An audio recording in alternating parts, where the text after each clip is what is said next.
in order to really kill mature bucks on a regular basis, you kind of have to really believe in what you're doing. And you just have to have this want it that's so strong that you can overpower those mental things. If you go out there and you're a doubter, you're that negative guy who just, geez, it's cloudy. It's probably going to rain today. Yeah. You're that kind of guy. If you're not the kind of guy who goes, it's raining, but the sun might come out. Yeah. Or it's raining. I love hunting in the rain. Right. Yeah. But if you don't find positives in everything you do, you have a hard time killing big bucks because you have to really believe in it. If you don't believe in what you're doing, I mean, literally, I'm hunting 70 or 80 times a year. I never doe hunt. And it blows my mind that people do. I just have to think, what, are you tagged out? Yeah. You don't have a buck to hunt? Yeah. Why are you wasting a day? To me, every minute has to be focused on those big bucks if I want to succeed. And every hunt goes into it where I got a plan and I fully believe I'm going to kill that buck. Every single hunt. If I don't have that plan, I could hardly even go out to that tree. Yeah. And when it doesn't happen, when that plan where I believe I'm going to kill that buck doesn't happen, I have to get up the next morning and believe in the new plan and go out and do it. And if you don't have that in you, it's a long, hard road. All right, today I sit down with Dan Infalt, also known as the Hunting Beast and the Big Buck Serial Killer. Dan has earned a reputation for putting down big bucks year after year since the 1980s. He has over 40 deer mounted, which he shot in big woods, farmland, and steep hills, but he is most known for hunting swamps and marshes on pressured public lands. When asked how many go Pope and Young or Boone and Crockett, he just shrugs his shoulders and he told me, most would probably make Pope and Young, but I've never really concerned myself with scores. The next day, I'm already obsessed with killing the next big buck. Dan will be coming to the Northeast for the first time to attend our hunting show Huntstock this summer, August 8th through the 10th in Westminster, Massachusetts at Wildwood Farm. He'll be delivering daily seminars and having a great time hanging out with everyone.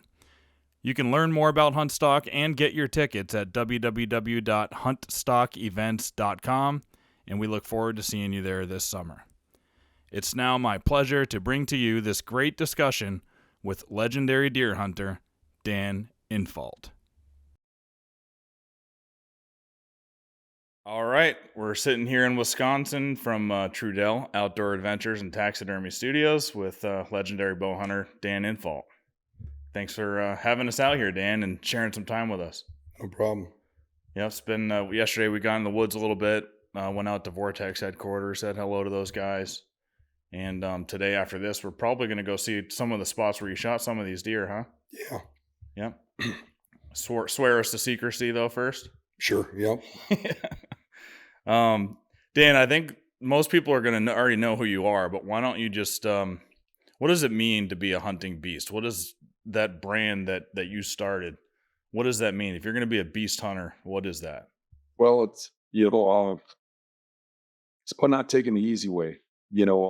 So many hunters have gone the route of like deer farming, copying big guys out there that have like a 1,000-acre farm and rotating through tree stands and putting food plots and stuff. Well, I kind of, and guys that follow me kind of prefer the hard way. They prefer owning their animals. They prefer, the freedom of public land.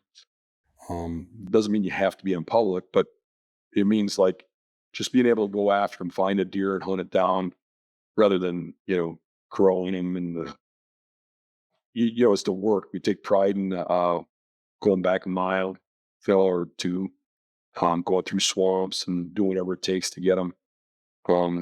It's more of the manly type of hunt rather than Jones hunt, What's like a defining example? Like, what's one of the bucks on the wall here that took a lot of hard work? It was the hardest one for you to get for one reason or another. They all got their own unique stories, but I think the one that probably fits the bill the most is the one up in the left-hand corner up here.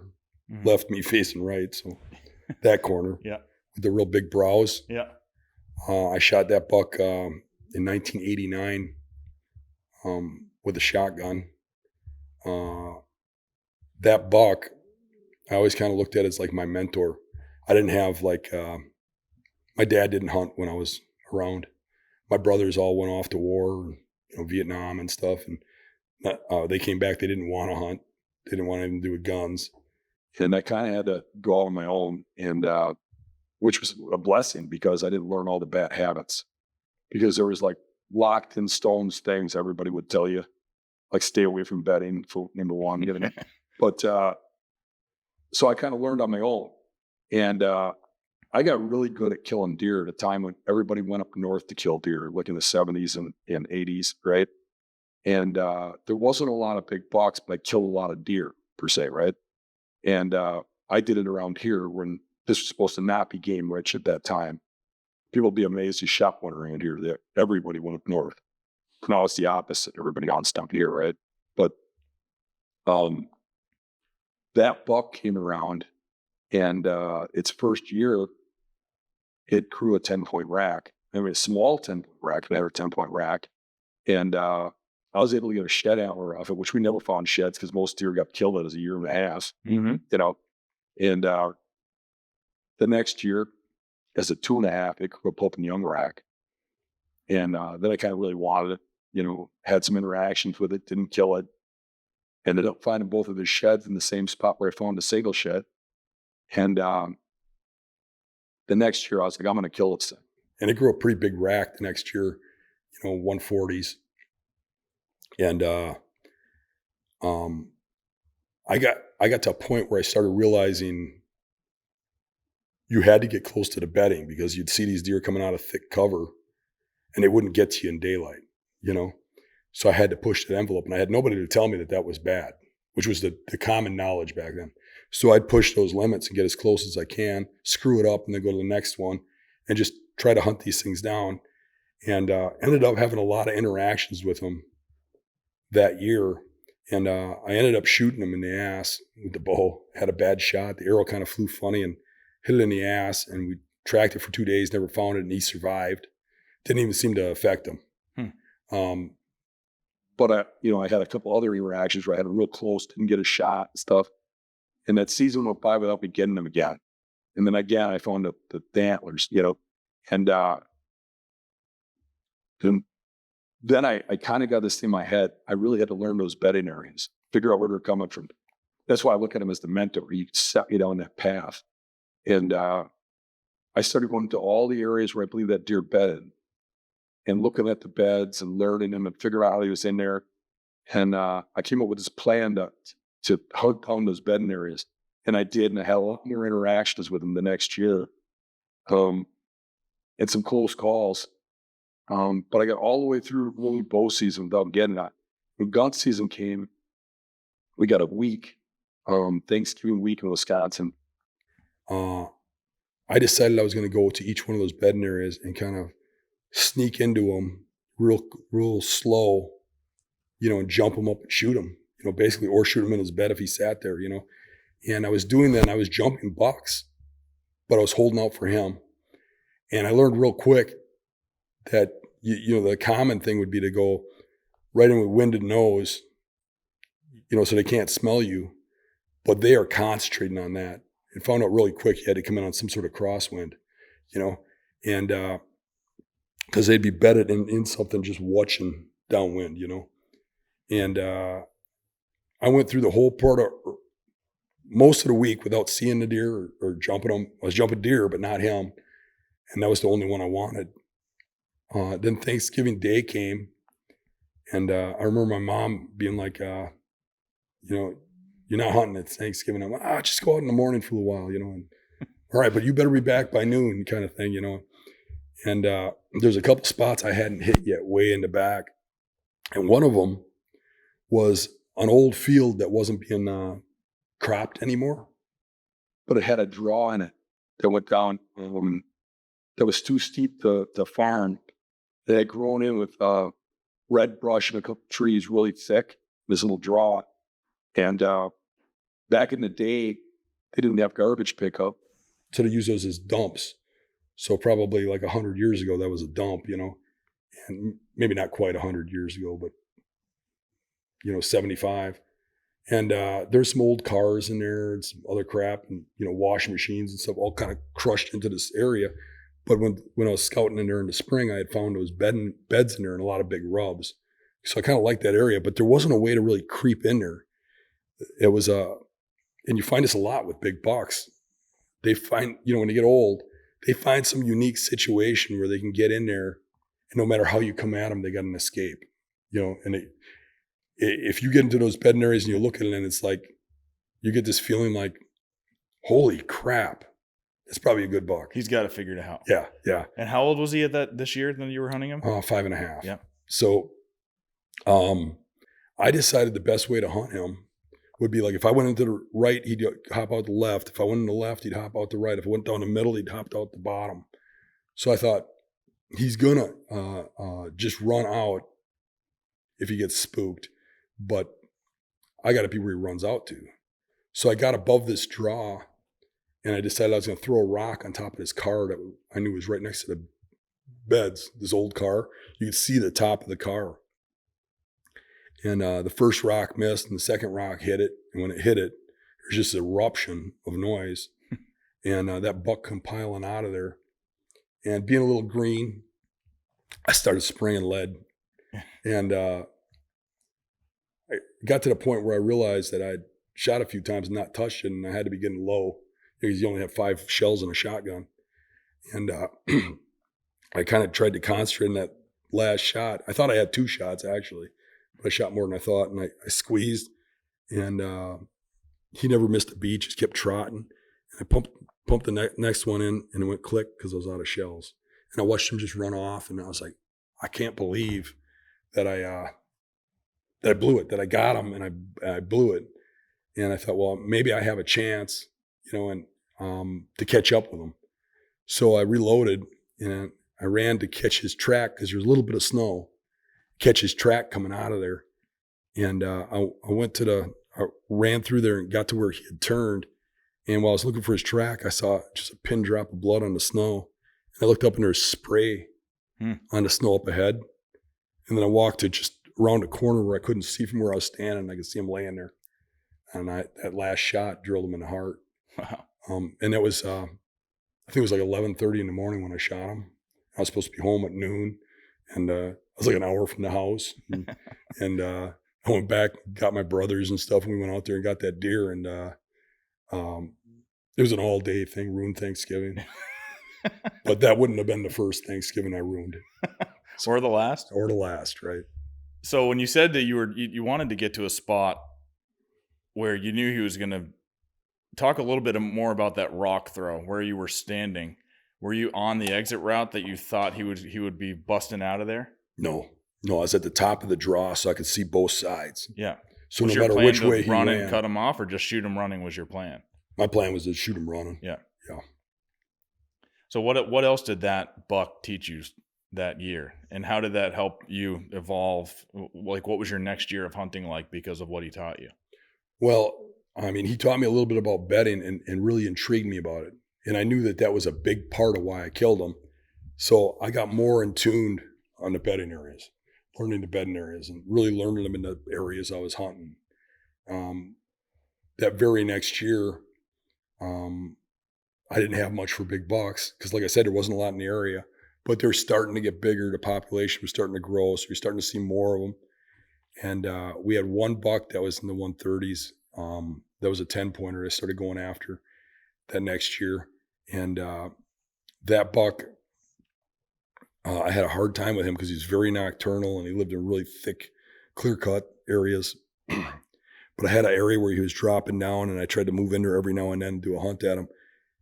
But you had to stay back a couple hundred yards from bedding. And if you get a couple hundred yards from bedding, a lot of times they don't get there in daylight. That they only move a very short distance in daylight most of the time. Occasionally they move a long distance, and that's where your average guy gets lucky. Mm-hmm. If he's in the right spot at the right time. But if you're within that window on bedding and that deer is there, you're killing them. I ended up that next year not getting one the whole season until the very last day. We had, I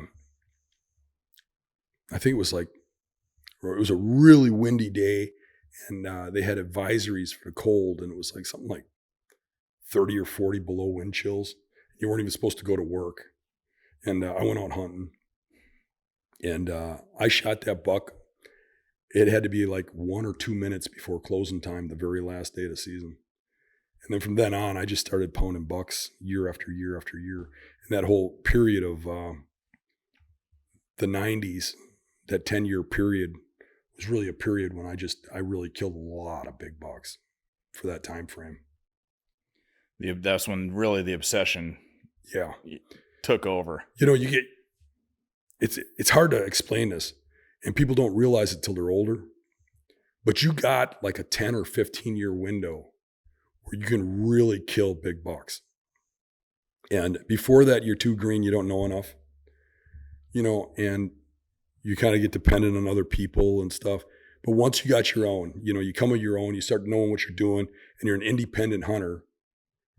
There's a time frame when at your age and at your top, you know, your top level, there's only a 10 or 15 year window where you really got that ego, that cockiness, and that drive and that want to get it done. And less responsibilities in some ways too. I think a lot of people struggle with that because it's balancing your family.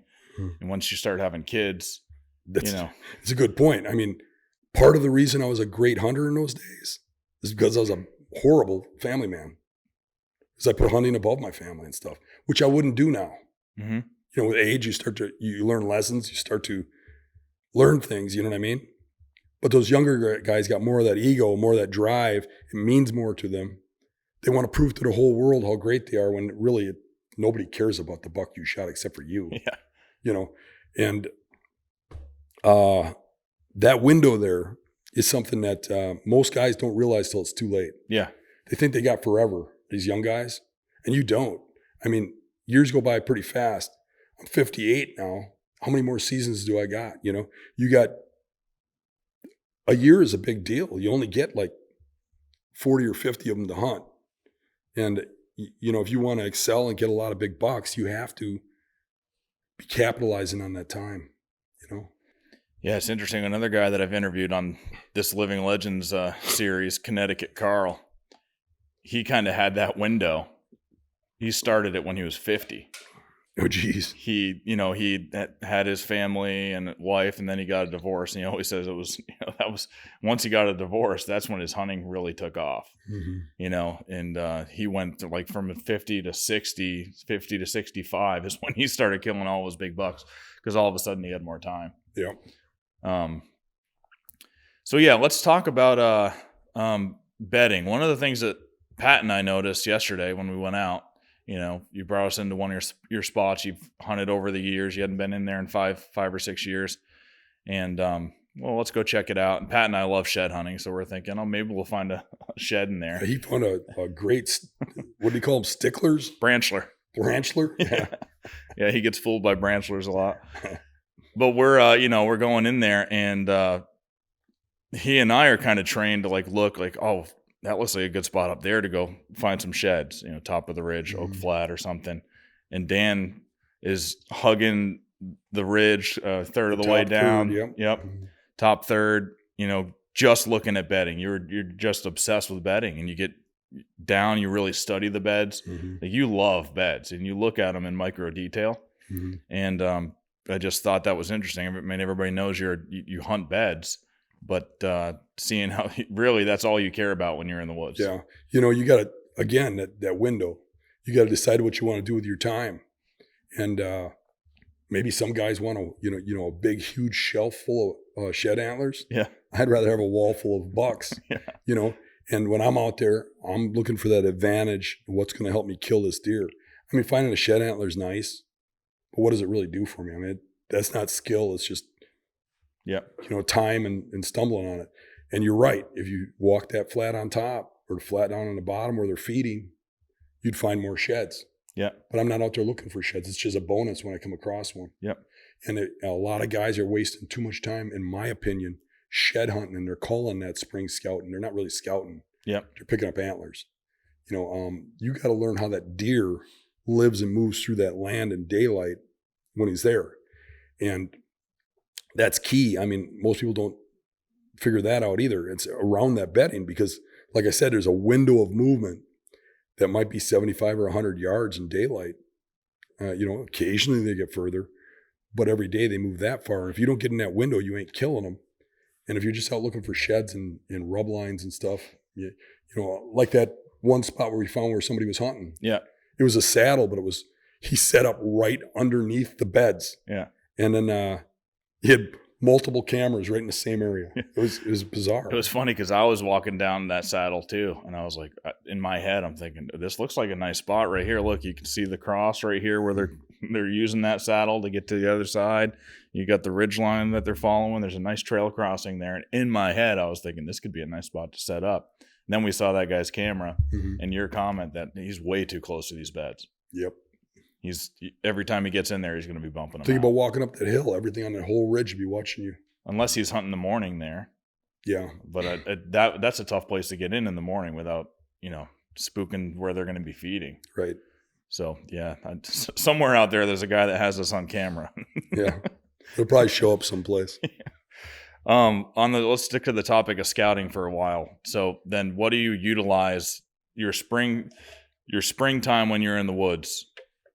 What are you going out, obviously looking for bedding areas, but talk about your strategy a little bit in the spring. So I'll look at Onyx. I'll look at plat maps and stuff, and I'll find as much public land as I can in an area I want to hunt. And then I'll kind of wipe them out. I'll look at like how much access they have, how popular they are. And then some of them I'll go visit based on the maps. And then once I go visit, I'll first do a ride around. Then I'll knock some of those out based on not having enough cover. Every area is different though. You get to some areas that got less hunters. Like from your comments, I think your area has a hell of a lot less hunters than we have here. But around my home, there's a lot of hunting pressure in this area. So for me to find trophy bucks on a property, that property has to have some ingredients. Number one, it has to have a vast area where those deer can hide and get around gun hunters that are doing drives. If guys can line up and just push that public and kill everything, you're never going to see something that's 7 or 8 years old. And you can have a feeder area that'll have 2 and 3 year olds a lot. But is that what you're really hunting? I mean, we'll all be happy with that. But if you're hunting that, that's the best you can expect. So I'm always hunting mature bucks, even though I'd shoot, a Pope and Young 2-year-old or a nice 3-year-old, right? Yeah. I'd rather be in the hunt, at least in the game, for a giant. Yeah. So I'm looking for those areas that can grow them and hold them. So like a very vast cattle area, areas that are wet and thick. The majority of the big bucks in southeastern Wisconsin are going to be living in an area that's surrounded by water. When they bed, they can use water as a deterrent or to keep people away from them and predators like coyotes and stuff, right? So if you can find those wet areas, those low areas where people just don't get in there, and they're vast enough that people can't do drives through it and stuff. Yeah, you might get 1 or 2 guys that might want to go through there, but you're not going to get 10 guys that want to go through that stuff. Right. Then it's worth me scouting. Yeah. And when I scout it, it's probably 50-50. I'll find something in there I want to hunt. And once I determine there's a buck in there I want to hunt, what I'm looking for mainly, the thing that lies the least is rubs. Real high rubs, high to the center of the rub portion.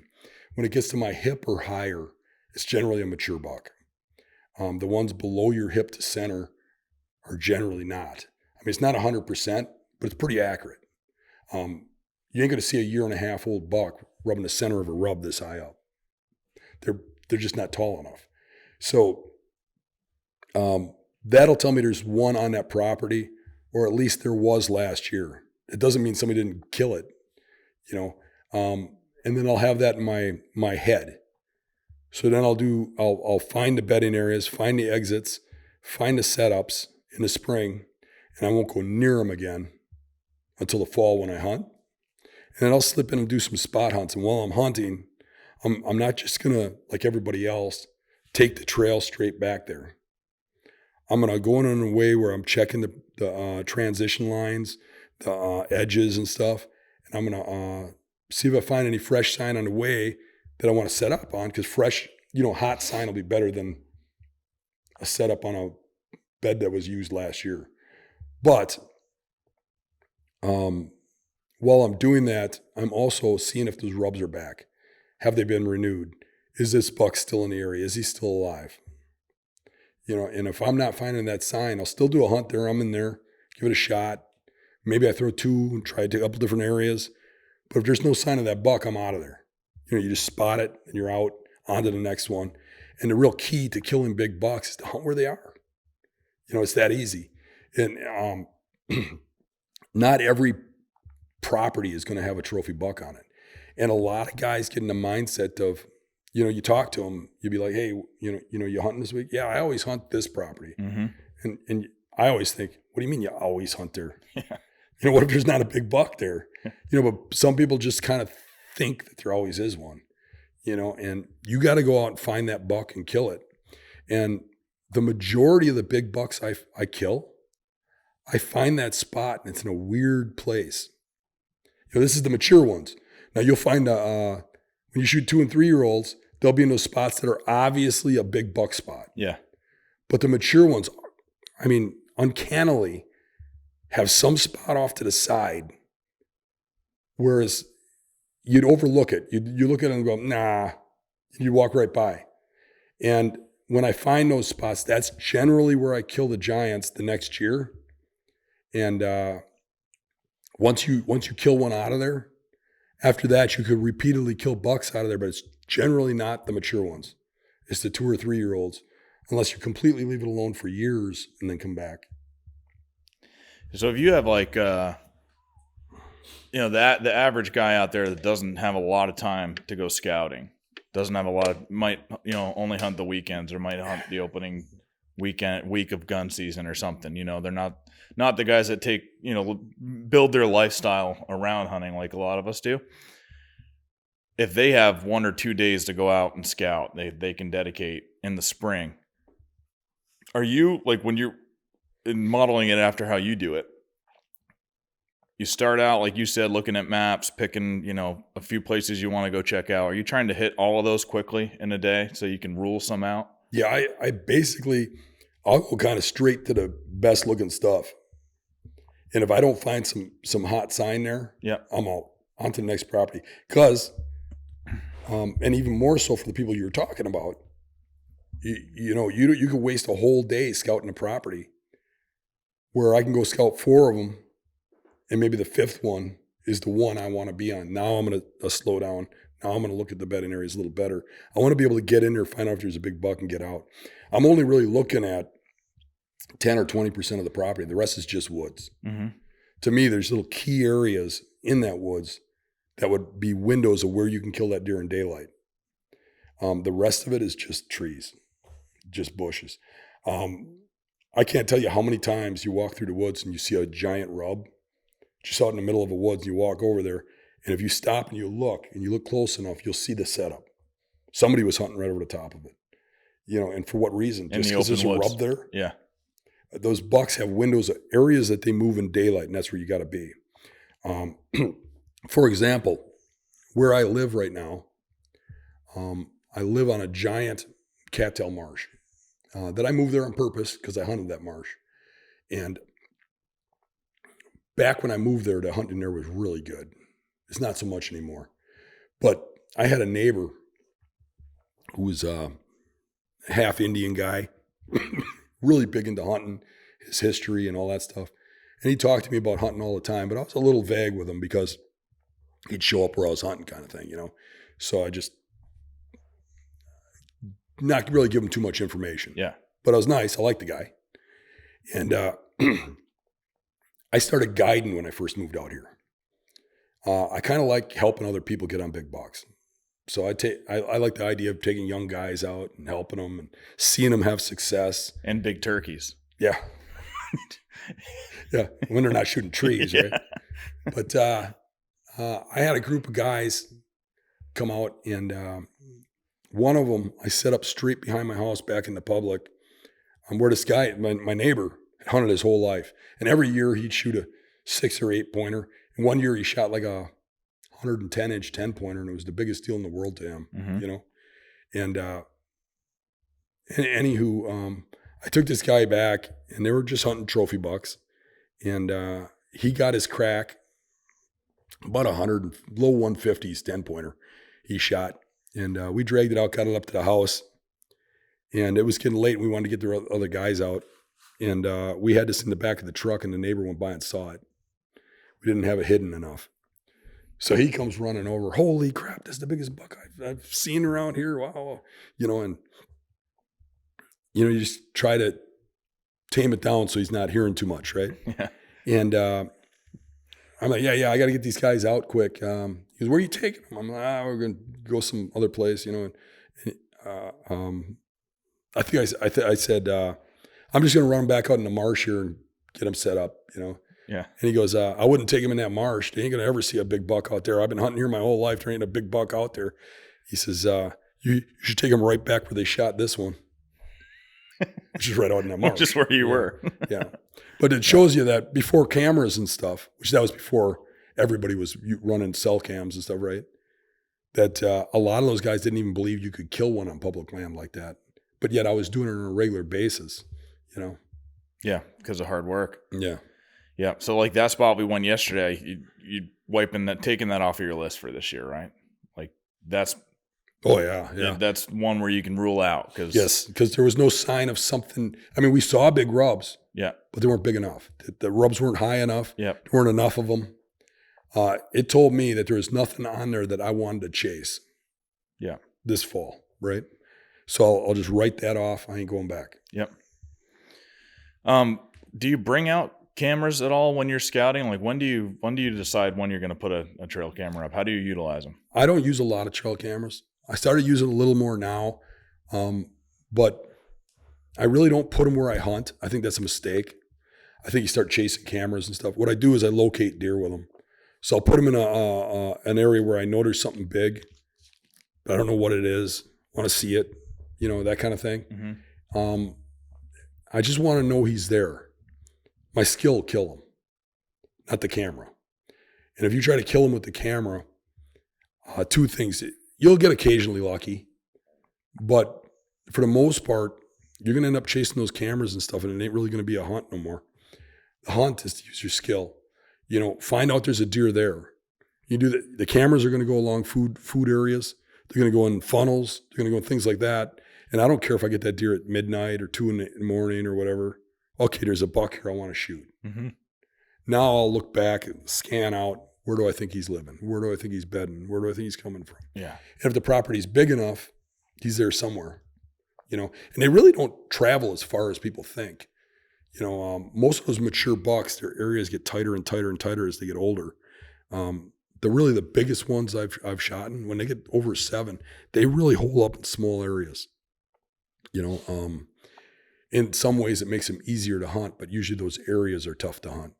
Yeah, and they don't have that same drive during the rut as the 2 and 3-year-olds do. Right, and you know, you can get a 3-year-old around here that's Boone and Crockett. So a 3-year-old is no slouch in a lot of cases. Yeah. But when you hunt a 3-year-old and you bump them, sometimes you can't even find them again. These mature bucks just come right back in, circling from a different way, and they stay in those areas.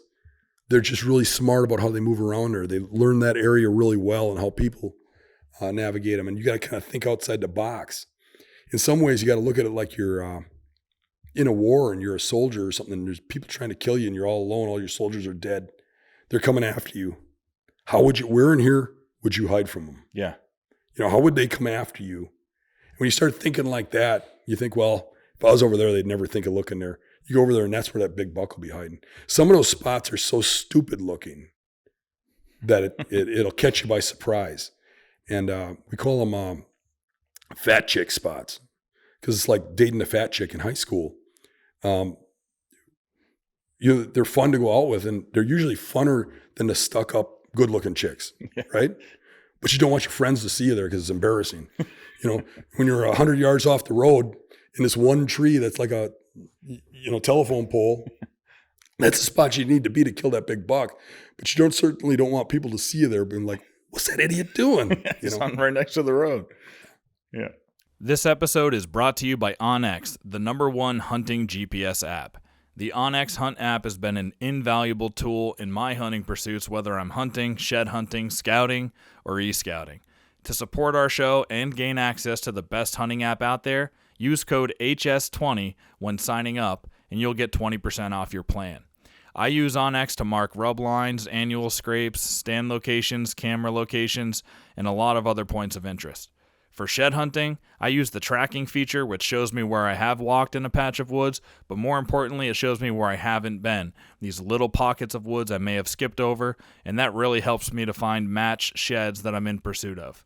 In Massachusetts, we have to be 500 feet away from a dwelling to release an arrow, or a bullet for that matter, so I frequently will use the bubble feature, which you place a waypoint down on a building, and then you can set your radius bubble to whatever your state setback is, and that'll show you where you where is off limits to hunt and where you are safe to hunt.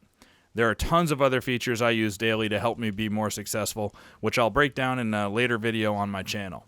But if you want to give OnX a try, they're a great sponsor. I would recommend supporting them.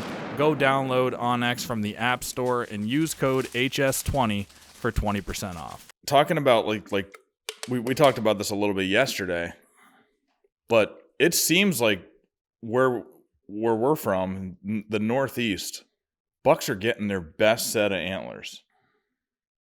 7, 8, 9. Like nine seems like a sweet spot up there, and he killed a buck that was 170 something inches as an 11 and a half year old. And this buck that I was hunting last year was the same thing. He's in the 170s, 11 and a half, where common knowledge or what you've heard through many sources is, they should be way on the decline by that time. And their biggest set of antlers is at 5.5 years old. But what did you say yesterday about that? Bullshit. Yeah. Yeah. I've heard that many times. I've heard that from biologists. I don't know where they get their stats from. But the deer I've followed for the years, they seem to get bigger and bigger year after year. We had one by me that was 9.5 when it was finally killed. And a guy used to feed him back when that was legal, around 2000. He put this giant pile of corn in his backyard, and he owned a big property right up against the marsh. And he had every shed except for one from that buck. And the buck was 9 when it was killed. And that buck had a bigger rack every year. He was 217 when he was killed at 9.5. And I see that repeatedly. The buck behind you, Dave's buck. Yep. That buck was 7.5. And we've got trail cam pics. We got sheds. He got to a point where he kind of stabilized, but he never went downhill. Matter of fact, there's one year when his rack was significantly smaller, then it jumped right back up. I don't know where they get that crap, but a lot of the stuff that you see in hunting is rumors. It's one person says it who is respected, and it's accepted as gospel. And that's not always the case. Yeah. What are some of those other things that you've seen over the? Well, started with bedding. Everybody said don't get close to bedding, right? Right. And you did the opposite of that. Right, and it's worked out fairly well for me. Yeah.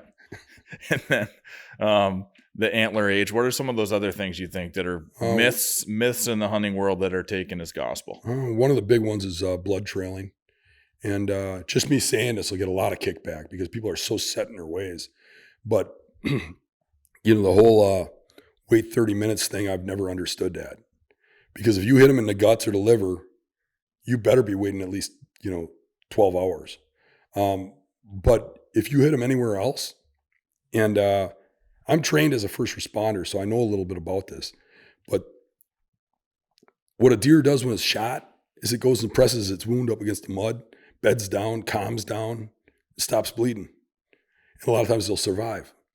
But if you push those things, and you run them down and you have the room, this ain't going to work if you're on, a 40-acre property and you're going to chase them right off the borders where you can't go or something. Mm-hmm. Which here, you're probably not gaining permission if it goes on private. Yeah, that's crazy.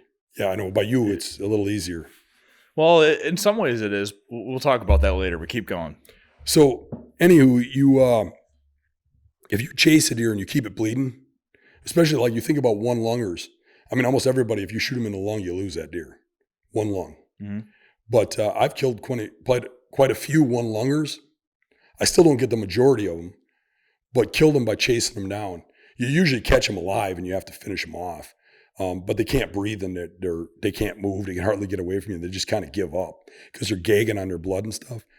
But the way it works is if you keep the adrenaline going, adrenaline's a natural blood thinner. Makes their blood thinner. You keep their heart pumping. It keeps the blood circulating. Keeps it flowing. You keep that wound open by hitting the brush and stuff. That thing's going to keep bleeding, and you can just bleed it out. Yeah, he's going to get weaker and weaker. Right. We've had them where you shot them in the lower leg, and we've chased them until they bled out. Sometimes it takes a couple days, but you just run them things down till they're out of blood. Where many of those deer, if I'd have backed off for 30 minutes, not went after them, or an hour, we'd have never got that deer. You'd have got to a spot where you found where they're bedded, and after that, you don't find any blood. You know, you kick them out of that bed that they've been in for hours, where they put that wound up against the mud or whatever, and it's scabbed over, you ain't finding that deer, even if you killed it. So that's a big one, where people just have this whole mindset where somebody said you wait an hour or whatever on lung shots, and people are pretty good about the liver and guts nowadays, waiting the right time frame. But the rest of the hits, they shouldn't wait at all, I don't think. Yeah, might as well get down. Yeah, like in Massachusetts and a lot of the Northeast, there's big public land. And the private pieces, if they're not posted, you can go onto them without permission. It's just as part of the culture up there. Open woods. Yeah, there's some places where, the big chunk of private land will post it all the way around. But in general, even if you go ask somebody, hey, my deer ran onto your posted property, they'll let you go get it.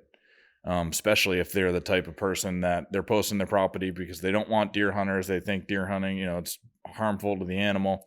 Well, if you've already wounded a deer and the deer's going to die, plays into their kind of mindset of, that deer's going to suffer. If I don't go get it, it might die. It's going to die on your property. It could suffer for 2 or 3 days. Let me go in and get it. And they're generally okay with it. But Massachusetts in general is, you got the whole central and western part of the state, which is very much, you got some deer hunting culture. It's outdoorsy. It feels like Vermont, New Hampshire, Maine.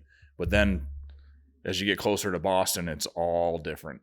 And you would have trouble there getting permission because it's all multimillionaires, and they've got huge mansions and 12-acre properties, and it's a little bit harder there.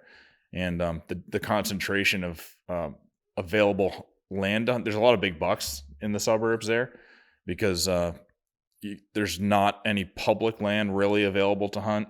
It's only private permission only. A lot of those towns have bylaws that overwrite the state bylaw, which is if it's unposted, you can go onto it.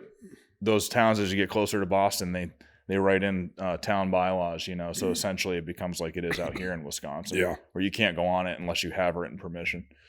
But it's interesting. What are a couple of those other myths? Is there anything around weather that you think is a myth, or the rut? Yeah, there a couple of them. One of the big ones is with rut is like a lot of guys talk about hunting the downwind side of doe bedding, which that's kind of true, but really it's not necessarily the downwind side. Those bucks come in and they'll smell the cross trails. Mm-hmm. People think about deer bucks smelling the does while they're bedded, but bucks will smell the trail that the doe went on. Like you'll see them parallel a field to see if any of the does that went out to feed are in heat. They smell each trail, which is why you'll find rubs that are on those doe trails coming out, and people think that's a buck trail going in, right? But when they circle that doe bedding area, I've seen quite a lot of times where they take the side that those does go in and out of going towards crops rather than the downwind side, because they're smelling the actual trails. So it's not always that downwind side, which a lot of people say and believe. Yeah. And that's not even a bedding area. That's where they're feeding, right? Well, it's a bedding area, but the does are leaving that bedding area to go to feed, say, right? Yeah. So people will say that the bucks always go to the downwind side of that doe bedding area to smell for it. Yeah.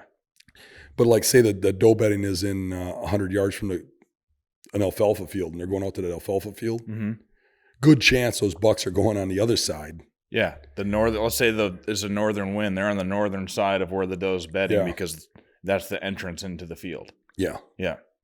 I mean, if it's the downwind side and it's the side the does exit, hey, great. But if it's not, you better look at both sides.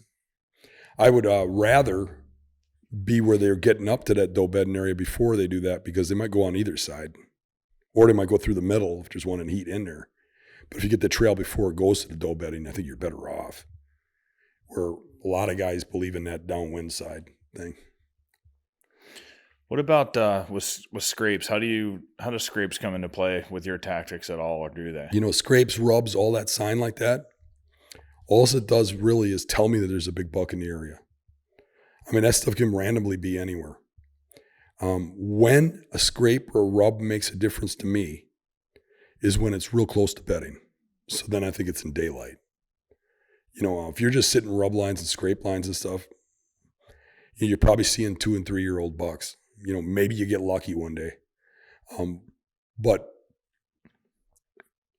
mature bucks just don't run scrape lines during the rut all day long, like people believe. People believe mature bucks run through the woods like crazy during rut. They don't. If they did, they'd die. They literally, I mean, rut comes along, and if I go walk through a woods and scout, like look for a spot to hunt, even midday, I'll get whistled at 4 or 5 times. I'll have people mad. What are you doing walking around a rut? People are trying to hunt. You know, a deer couldn't walk around in that. He'd die. Yeah. You know, there's people everywhere. Yeah. So you still got to be in that window for the mature bucks. The young bucks are the ones that make the mistake, and they either die or they learn a life lesson and become an older buck. Yeah. So how does your strategy change from October, early season strategy, where I'm assuming you're just hunting beds most of the time and in the evenings only, to when you get into the rut? So for me, in my home area, I'm hunting bedding all the time. I'm just shifting to rut bedding during rut.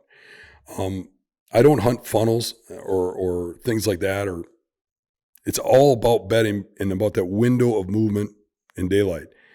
When I get out of state on road trips and I'm going to places where I don't have a lot of experience, a lot of scouting and stuff, then I start laying more into those funnels and stuff, you know, and generally if I get one, it's going to be a 2 or 3 year old. It's not going to be a mature buck.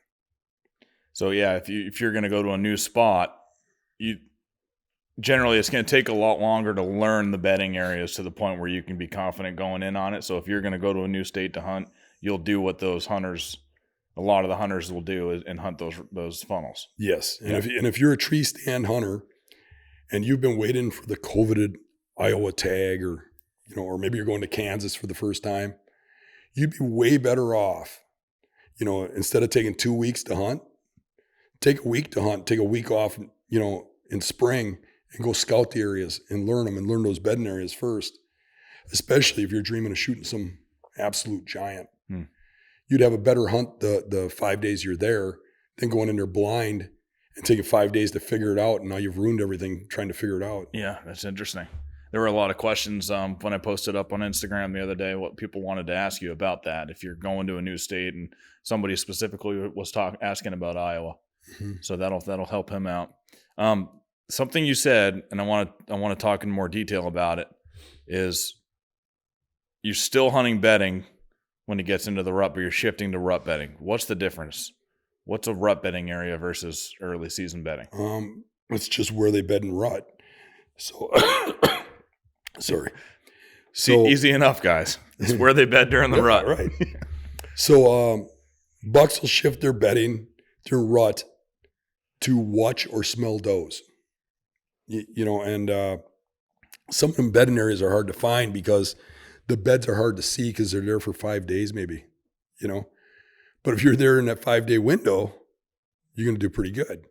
So One thing I see is that they'll watch an exit where does exit, or they'll smell a doe bedding area, the whole downwind thing again, right? But they're going to be in an area close by or a funnel that's where the does come through to get to food. And the beds will be barely used, but around them beds will be tore up with rubs because they're all frustrated at that time. They rub a lot, which we kind of age beds too. So when I go in and look at bedding areas, I'll look at the rubs. I'll determine how old those rubs are. You're not going to be 100% accurate, but you take some guesses and you learn some things over time. And you start to figure out what the time frame was.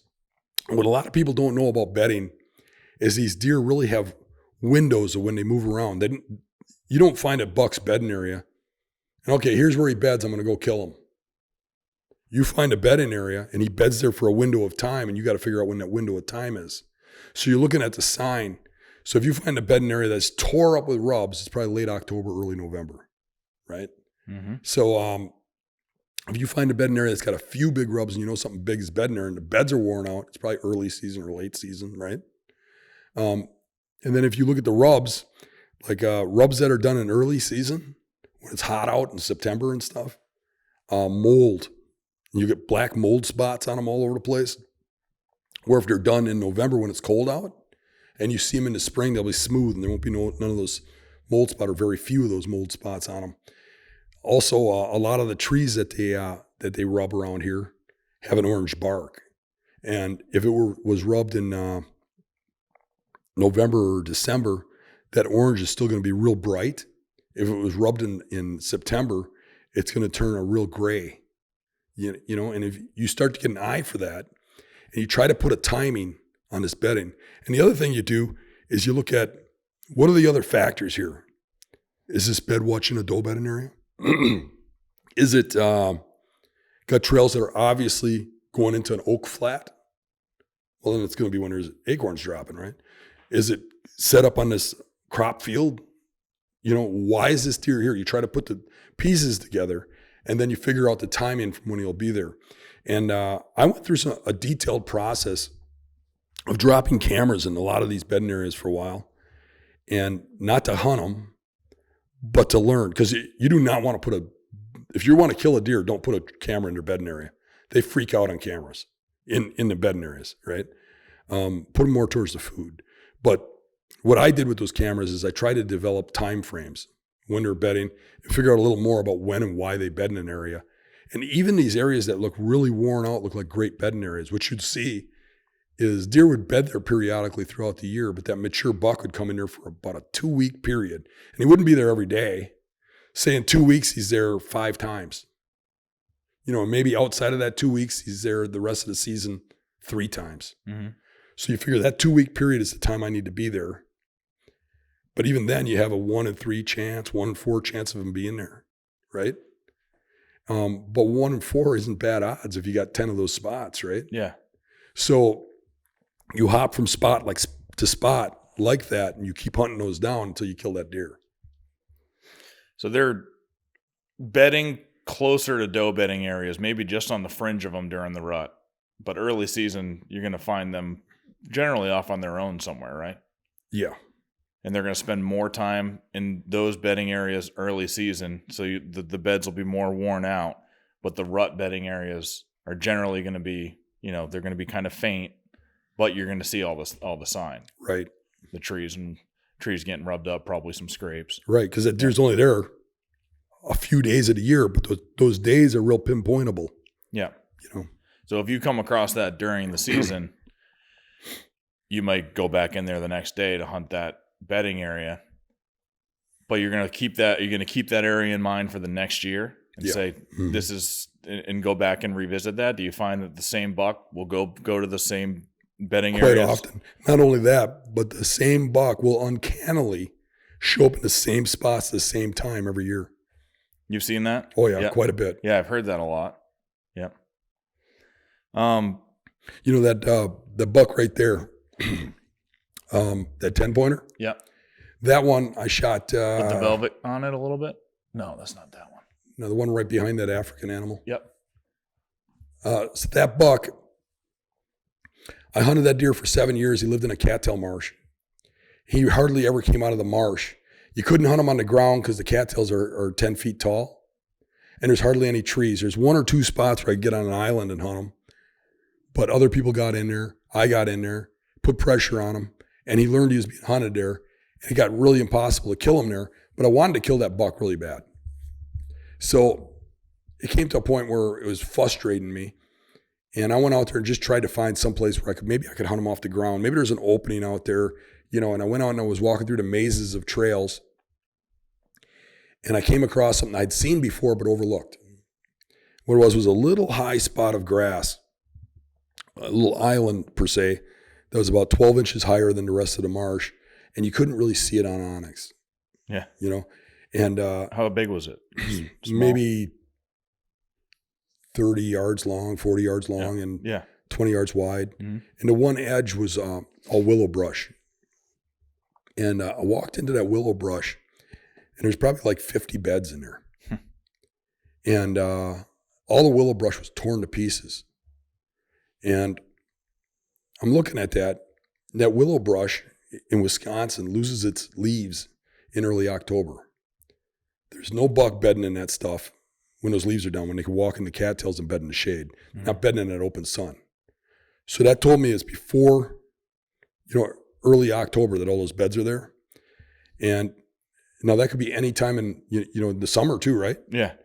But all those trees were rubbed. All that willow brush was rubbed and tore up like crazy. Mm-hmm. So they had hard antlers. Yep. So there's a window there. Yeah. Of only like 3-4 weeks that all that bedding and rubbing has to be taking place. So it told me that buck was living in their early season. When we open up in September, we open up right after, they lose their velvet. Mm-hmm. So I followed the trail out of there, and I exited the cattails, going into some private, into this little point that went out to the cattails that had one tree you could hunt out of that was about this big around. And I could get a stand up about 10, 15 feet, and it was just sturdy enough to get a stand in there. And I got the area to set up and stuff, and then I had to figure out a way to get in there because to come there, you almost have to go through that bedding area. Yeah. So I figured out a back way around, but I had to go through deep water and heavy cattails. So I went out there during the summer and I cut a trail. And the reason I did that in the cattails is because otherwise I'd make way too much noise. They'd hear me. So I went into the cattails about 20, 30 yards and started the trail so nobody'd find it. Mm-hmm. And then cut it as close to the private as I could so that I wouldn't I'd be as far away from these deer as I could be. I had to at one point come within about 100 yards of them. So you had to be kind of quiet and then loop around to that point. And the first year I hunted him from that spot, I went in there when opening day hit, I needed a north wind and I wanted a brisk wind so that it would make noise so they wouldn't hear me sloshing. Mm-hmm. And we got our first brisk north wind like 3 or 4 days into the season. I went out there, got in that spot, slid into that tree, and it was a pretty windy day. I got up, got set up, and about 15 or 30 minutes later, a fawn gets up 15 yards from me. Was bedded the whole time. I set my tree stand up and everything. Never knew I was there. Starts feeding. Then the doe gets up in front of me and starts feeding, and she's about 20 yards out. This one's on camera, isn't it? Yes. Yeah, I've seen it. Yeah. Yeah. So then the buck is, I think he's coming because I hear something coming from that bed and is sloshing down the trail towards me. But that doe starts feeding at me. She gets right underneath me and gets to the point where she's completely directly below me. And remember, I'm only 10 feet off the ground. Yeah, in a small tree. Yeah, she's walking past me, and you can see her head just turn and look at my climbing stick on that tree. You got to remember, this is her bedroom. Yeah. And she's looking at the stick, and she's, head bob, and then she looks at the second stick, and she looks at me and just freaks. You see the eyes get real big, and she drops to the ground, explodes into the swamp, runs in a semicircle, gets between me and this incoming buck, which I think is the buck. Yep. And just starts blowing and blowing and blowing. And then the buck doesn't come in. Next time I hear him, he's way out in the swamp. So the very next day, I hunted it again just to keep it honest, in case that buck thought it was a fluke and made the fatal mistake of coming through anyways. But he didn't show up the next day. Nothing did. So then I did what most people won't do. I left it alone for the whole rest of the year. Because if I go out there and pound that, that's going to ruin that spot. Mm-hmm. And the next year after that, the very first brisk north wind, I went back to that spot, which is really my second hunt, because the secondary hunting, hunting the next day was just to make sure, So the next year I went in, which would have made him 7 by that time. I set up, and everything was pretty much identical to the year before, with one exception. No does got up. There's no does in the spot, in that point. And then I heard the sloshing about the same time, and I'm looking at the trail in front of me, and you can tell the buck trails and those cattails, because head high, all the dry cattails are snapped off, where the antlers come through. So the buck trails are a little bigger than the doe trails, because they can fit through that narrow crap. So I can hear them coming, and I'm looking, and the buck I'm expecting just comes right out of there, right up onto the grass, is coming right past me. And then, the rest is history. Those small trees, when you don't have like any back cover, I mean, it's just a gamble, but that's all you had, right? I did have some brush in there. You did? There was some brush that was about as high as I was. That was the only tree I could get a stand in, but there's some crap around me I could conceal myself with. Yeah. So I had pretty good concealment. Yeah. But a lot of times I don't. You're correct. Yeah. Something that was a minor detail, but I think is something that people should pick up on, is not leaving a trail of where you're going so other hunters will see it. Like you went 30 yards into the cattails before you started your trail. Yep. So many guys are hanging ribbons and all kinds of things. I'll tell you though, every time I kill one of these big bucks on film, somebody, probably multiple people, will do everything they can to figure out where I was hunting. Yeah. And we'll camp out there. And this is no exception. I mean, there's been a young local guy that camped out in that spot ever since I shot that buck and just ruined it. Matter of fact, he was like obsessed with it. It was really weird. After I shot that buck, when I got in that tree, I had to clear a spot to put the tree stand. Nobody had ever hunted there, ever. And I had to make a spot to put the stand and stuff. When I shot that buck, right after it, a guy sends me a message and he says, yeah, that's a great spot. I found that scout and I was planning on hunting there myself. And I can't say nothing. I mean, it's public land. And, I killed the buck anyways. Most of these times I only kill one big buck in one of those spots. Yeah. So I ignored the comment because I ain't got nothing good to say about it, obviously. So I'm not going to what am I going to do? Get in an argument match or something? Just ignore it. I don't answer at all. Yeah. So he starts sending me message after message, like trying to evoke a response. Yeah. And then it got more and more bizarre. And the last one was, hey, I went out there to find your arrow for you because I saw in the video you didn't find your arrow. And I'm like, what the hell? And he goes, I put it on your porch. I read that. I get up and I look out in the window and there's the freaking arrow on my porch leaning against the wall. And next time I was out there, I went and checked. He'd ripped out all the grass in the whole area where that arrow was. Oh, until man. They found that arrow. Yeah. It was bizarre. And then from then on, I'll show you that tree when we go out scouting. You won't believe how many marks are on here from that guy hunting out of it now. The tree's almost dead from how many times it's been climbed. It looks like it's been attacked by a beaver. Yeah. And I wonder if he's killed any deer out there, maybe. The year after I got mine, I seen where he dragged one out of there. Yeah. I have no idea what it was, but probably was not what I shot. But that's why it's important to have so many spots that you can go. Yeah. A spot can get ruined for many different reasons, and just one of them being another hunter getting in there and over hunting it. But, out where we are, land development and stuff and urban sprawl, and there's all kinds of things that can happen. So how many spots do you say you have that you'll hunt in a season? That you've already filtered out the ones that don't have any big bucks. These are all high quality spots. How many do you have that you would bounce around to? A lot, but I've been saving them over years. I'm constantly scouting. I scout as much as I hunt. So every weekend now I'm out tracking down these spots, looking for new spots, looking at new properties. I'll go back to stuff I haven't scouted in years and just revisit it, or see if there's a big buck been there, but literally we open up, I think it's the second Saturday in September, and we usually close at the end of January. end of December sometimes, depending on the DNR. And I think I'll probably hunt in the same tree that I've hunted before, maybe 6 times. But I'll probably hunt, anywhere, depending on how successful I am, 50 to 90 times in a season. Mm-hmm. And all the rest, almost every time I'm in a new tree. Yeah. A new spot that I've already scouted usually. Sometimes I just go in an area and I'll figure it out, and I'll go by eye and figure out what I see and I think is bedding based on what I've learned over the years. You start to understand where the deer is going to come from when you look at it, because it starts to repeat itself, But I'm constantly hunting new areas, new spots. And the majority of the really big bucks that I've shot are usually the year after I scout a spot and decide to hunt that spot, that tree. That first year, generally, you're still learning it, and then that second year in that new spot is when you kill. Not really. No? 2/3 of the big bucks I've shot Yep. are the very first time I ever hunted tree.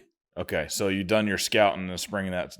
Yeah. Okay. I think when you start getting beyond that, they start figuring you out. Yep. You got to remember, these deer, when you kill them and they're 6 or 7 years old, almost always there's projectiles in them. There's broadheads in them, slugs in them, wounds, These deer learn some hard lessons. And your scent, in my opinion, stays where you go for probably 30 days if there's some lingering amount of it. I mean, I don't think a dog could track it after maybe, 8 or 10 days, but it stays there for a long time. And if you set up under a tree, your scent's going to really stay in that position for a long time. Those deer learn those spots. Like when you look at private land, and like we used to hunt Dave's farm quite a bit when he was alive, and all the prime positions we put a tree stand in. And we're smart enough that we'd only hunt them about 2 or 3 times a year each, and we'd stay out, and we'd have observation stands and wait for a buck to come in. And those spots were in the perfect spot. And almost every deer on that property would come by those tree stands. But the mature bucks that we'd get onto would go through that property without ever going by a tree stand. You'd have to figure out, a way to go in mobile and kill them. And the reason for that, in my opinion, is that, the bucks move when they turn 2 and they move into an area and take it over as theirs. And then they grow on your property, right? So these 2-year-olds and stuff don't know where those stands are, but they start to figure that out. 3, you're passing them, you're letting them go by, they smell where you've been. By the time they get to be adults, they know where all those stands are, even if you only hunt them a couple times a year. If you hunt a spot 3 times in a year, and if your scent really stays there for 30 days, your scent's there all year. Yeah.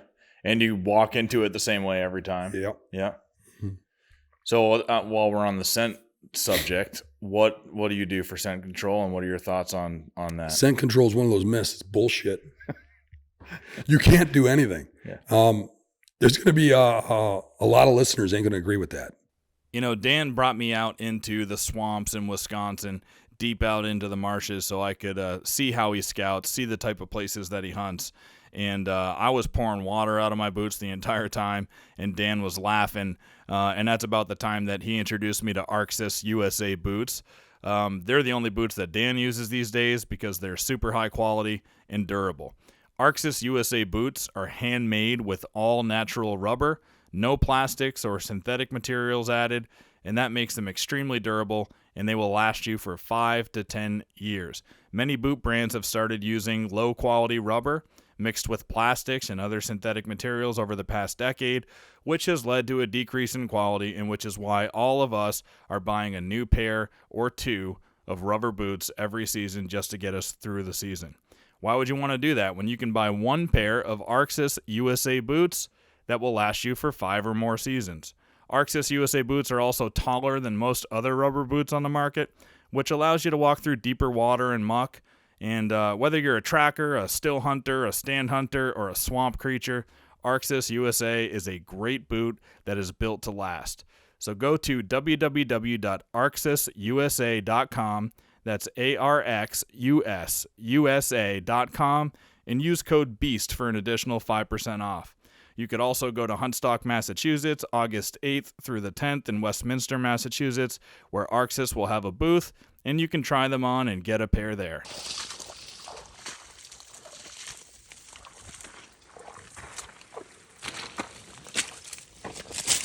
I'm dragging Pat and Pat through the marsh. If we survive this, I'll see you guys at Hunt Stock. There's going to be a lot of listeners ain't going to agree with that. They really want to believe you can fool a deer's nose, and you can't. The more you look into it, the more you can't. The worst part about it is the people who are supposedly the experts that give you the information on how scent control works are people in the industry trying to sell you a product. There really is no reason for a scientist to go out and give you information on a deer's nose because it does no good for them. People giving you that information are biased. They work in the industry. If you look at how a dog's nose works, and a dog smells nowhere near as good as a deer, you just can't beat their nose. I mean, let's tell you a story real quick. I don't like watching hunting shows. I hunt so much that the last thing I want to do is spend my time watching a hunting show. Yeah. I usually sit there and go, hey, he's doing that wrong. He's doing that wrong. So I don't like that, Yeah. you know. But I like crime shows. Like, I like the way that the detectives figure things out. And I was watching one where they had this guy, they were chasing him. He was a serial killer or something. And he went down to Texas and hid out. And they didn't know where in the country he was. And they get a tip that he's in this motel. So all these federal agents and stuff and FBI, they go down and they surround this hotel. They bust in the door. They go in there. The guy's not in there. So they get the guy that runs the hotel out there, and all these detectives are going in and out.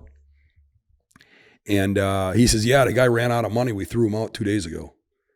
What was he driving? He wasn't driving. He left walking. He packed his shit up and walked out of here. So these detectives go through this place. It's been cleaned. The maid's been in there and stuff. While they're looking in there, one of the detectives looks in the garbage can, and there's a Coke can, the soda Coke can, in the garbage can. So he calls the maid over and he says, that Coke can, is that yours? Or and she says, no, that was in there from the guy that was in here. Mm-hmm. It was a pretty nasty place. She says, I don't usually empty it out if there's just one item or two in there. She goes, I just wait till it's full or whatever. So, you're kind of motel, right? Yeah, sounds like where we've been before. So they get a dog there. This is 3 days after the guy left, and they have it smell the Coke can. It sniffs the Coke can. So they're sniffing around the room. This is in a city, right? Walks out of that room, tracks this guy up the sidewalk, across the paved parking lot, up the sidewalk a ways, across the road, and they're going around people walking constantly, up and down. They got to go around them when they're doing this. It goes up another sidewalk, then cuts onto the grass, goes down this grass hill to a river, and there's some shallow water. Dog kind of loses it for a second. They pick it up on the other side. Then the dog runs right up the hill to a tent, and they find the guy sleeping in the tent. You're beating that.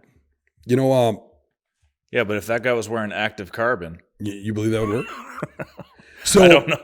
So I don't know if I had anything to do with this, but I sent Mythbusters a whole bunch of letters asking them to do something on activated carbon. Because I wanted somebody who was independent to hunting to just prove it once for all, right? Yeah. One way or the other. And they did it, but I don't know if it was because of me, but they did it right after that. Really? But all those shows, you're not going to find them anymore. You'll find pieces of them. You can still find the remnants of them, like little clips of it. But the shows have been taken down from threats of lawsuits. No way. Yeah. Oh, yeah. So what they did was they contacted, I'm not going to say the name of the company because I don't want a lawsuit, but they contacted one of the main scent control companies, and they asked for the setup to make them scent free, and they sold them. They wanted everything they needed. And how are we going to use this? They got the details. And then they took 3 guys, and they did a series of tests with them. So one guy was supposed to be the scent control guy where they wash them, they clean them, they put them in all this stuff, head to toe, scent control clothing, activated carbon. And then they take a guy where they just have him take a shower, clean up, and wear clean clothes. And then they take the dirty guy. He wears his tennis shoes. He goes jogging. They have him work out for a while. No shower, no nothing. And one of the things they did was they did a controlled. They found different situations where about the same terrain, same levelness and stuff. And they'd have these guys walk a pattern, the same pattern. And then they did a time thing where they and they didn't care which way it worked. They put a bloodhound on them. and they timed how long it took to find the guy. And in every case, they found the scent control guy first. It was the fastest. Is that coincidence? Maybe his scent's so clean that it found him first. I don't know. But then they took him and they put each one of those guys in a box, like a wooden box made like a blind. Yeah. And they put him on a hillside and they had a wind blowing. And then they would take the dog and walk him downwind and see how long it took that dog to catch their order and get to him in the box. Found a scent control guy first each time. So, I mean, it wouldn't beat him, right? So they put that show out there, and when they aired it, the scent control company threatened to sue them, and I think started the lawsuit. And they're like, well, hold on a second here. We did everything you said we were supposed to do. Go, no, you didn't tape the seams with scent-proof tape. You didn't clean the boots with acetone. You didn't put a mask on. You didn't have a filter that they're breathing through because they're smelling the breath. Yeah. They're smelling the guy's hair. You got to do all this stuff. And they said, you didn't say that when you sold us this stuff. Yeah. Well, you didn't say we were doing this show. Okay, we're doing this show.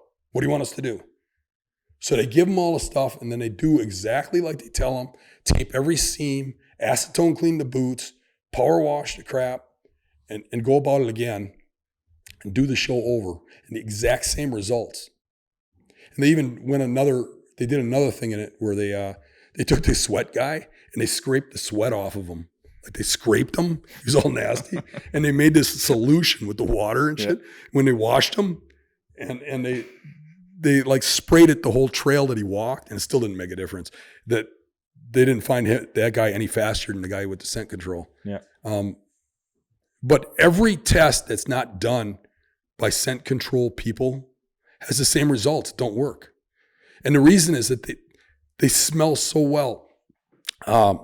One thing I saw is it's hard to find good things on deer noses, but one of the things I saw was a thing where some scientists did some testing on what they call the vomer nasal organ, which deer have and dogs have. It's in the top of their nose. Mm-hmm. We don't have that. And what that does, different from how we smell, is it separates odors.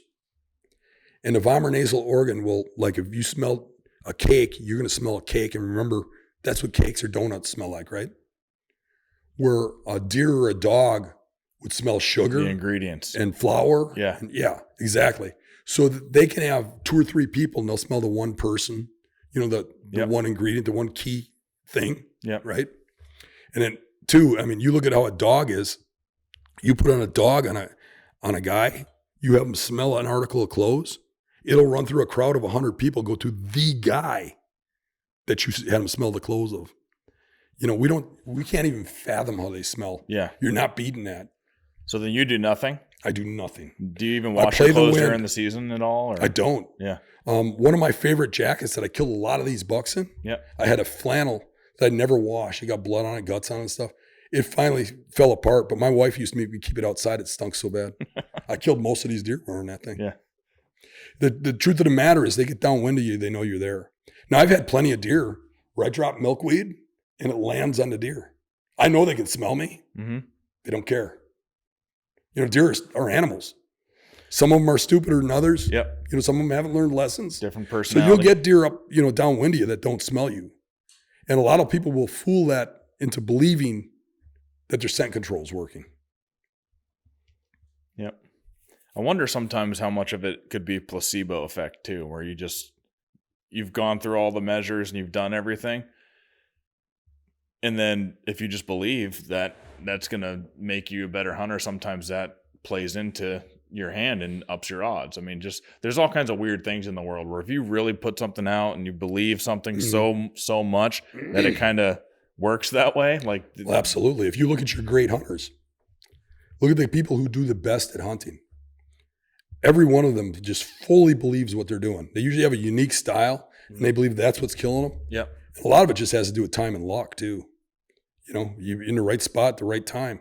Even me, I mean, when you look at all these deer, there's some skill to it, but I'm hunting 90 times a year. Yeah. Your average guy's hunting 10 or 20 and going, man, that guy's really got some skill there. But if you're not doing what I'm doing and putting that much time into it, you're not going to have those results. So in a lot of cases, a lot of guys can learn what I'm doing. It's just a matter of they're not putting in the time. Time and luck has a lot to do with it. Yeah. And time's a big sacrifice. Right. You really have to be dedicated to it. What do you, we were talking about, I want to talk a little bit about this 400-pound slob buck and the story behind him, because he looks huge even on the mount, but tell everybody about that story. That buck was living on a public marsh. I found him one day driving around Glasson in the evening. He was right next to the main parking lot, this giant parking lot where everybody parks to hunt. And that parking lot's always full of cars. And he was coming out of this private on the edge of there right into the public, and then crossing the road and going into private fields and stuff. It was only coming onto the public for like 100 yards. But he was How'd you know he was doing that? By seeing him moving and figuring things out. Yep. Any like glassing or night times? The only glassing I was doing was from the road and from the parking lot. Yeah. And I didn't even want to tip people off because the area is so popular. Yep. I used to have this car. It was a station wagon. I kept on the side, had a I brake for raccoons sticker on it. And I'd go and sit in that thing, and I'd dress up like a bird watcher or something and just read a newspaper and watch the buck, but I'd read a newspaper when somebody come by or something, and I watched him quite a bit. And then eventually I went in for the kill, and I killed him the first day I hunted him. But he was holing up with a 140 class, and they would come out of this red brush in a swamp on private. They'd walk about 20 yards. They'd be on public, and then another 20 yards, and they'd be where I could hunt them. I had this willow tree. There was no brush, no trees there at that time. Now it's all brushed in. This is 25 years ago. I can show you the spot where I killed him later today. But I would sit in this willow tree, no stand or nothing, and I got that buck to come out, and shot him at 10 yards. He was an absolute giant of an animal. I mean, next to the 140, he was twice the body size. A lot of people around know about him. No, nobody knew about him. Really? Yeah. That was before trail cameras and stuff were really popular. He wasn't very visible. He was right crossing that road, and there's probably a person or two that saw him, but I never heard about it. Yeah. I never heard about anybody ever really seeing that deer, which is not the case nowadays. Nowadays, you shoot a big one and 50 people send me trail cam pics. Yeah. But that deer took one jump when I shot him through the lungs, looked around like this, like what happened? And just keeled over. Boom. But we field dressed him, and luckily he was right next to the parking lot. So we waited till there's nobody around, slipped him in the truck real quick, drove him home. But we had this scale there. It went up to 300 pounds. We put it in his hocks, and we didn't even get him fully off the ground and bottomed out the 300-pound scale. So we don't know what he really weighed. We didn't actually weigh him.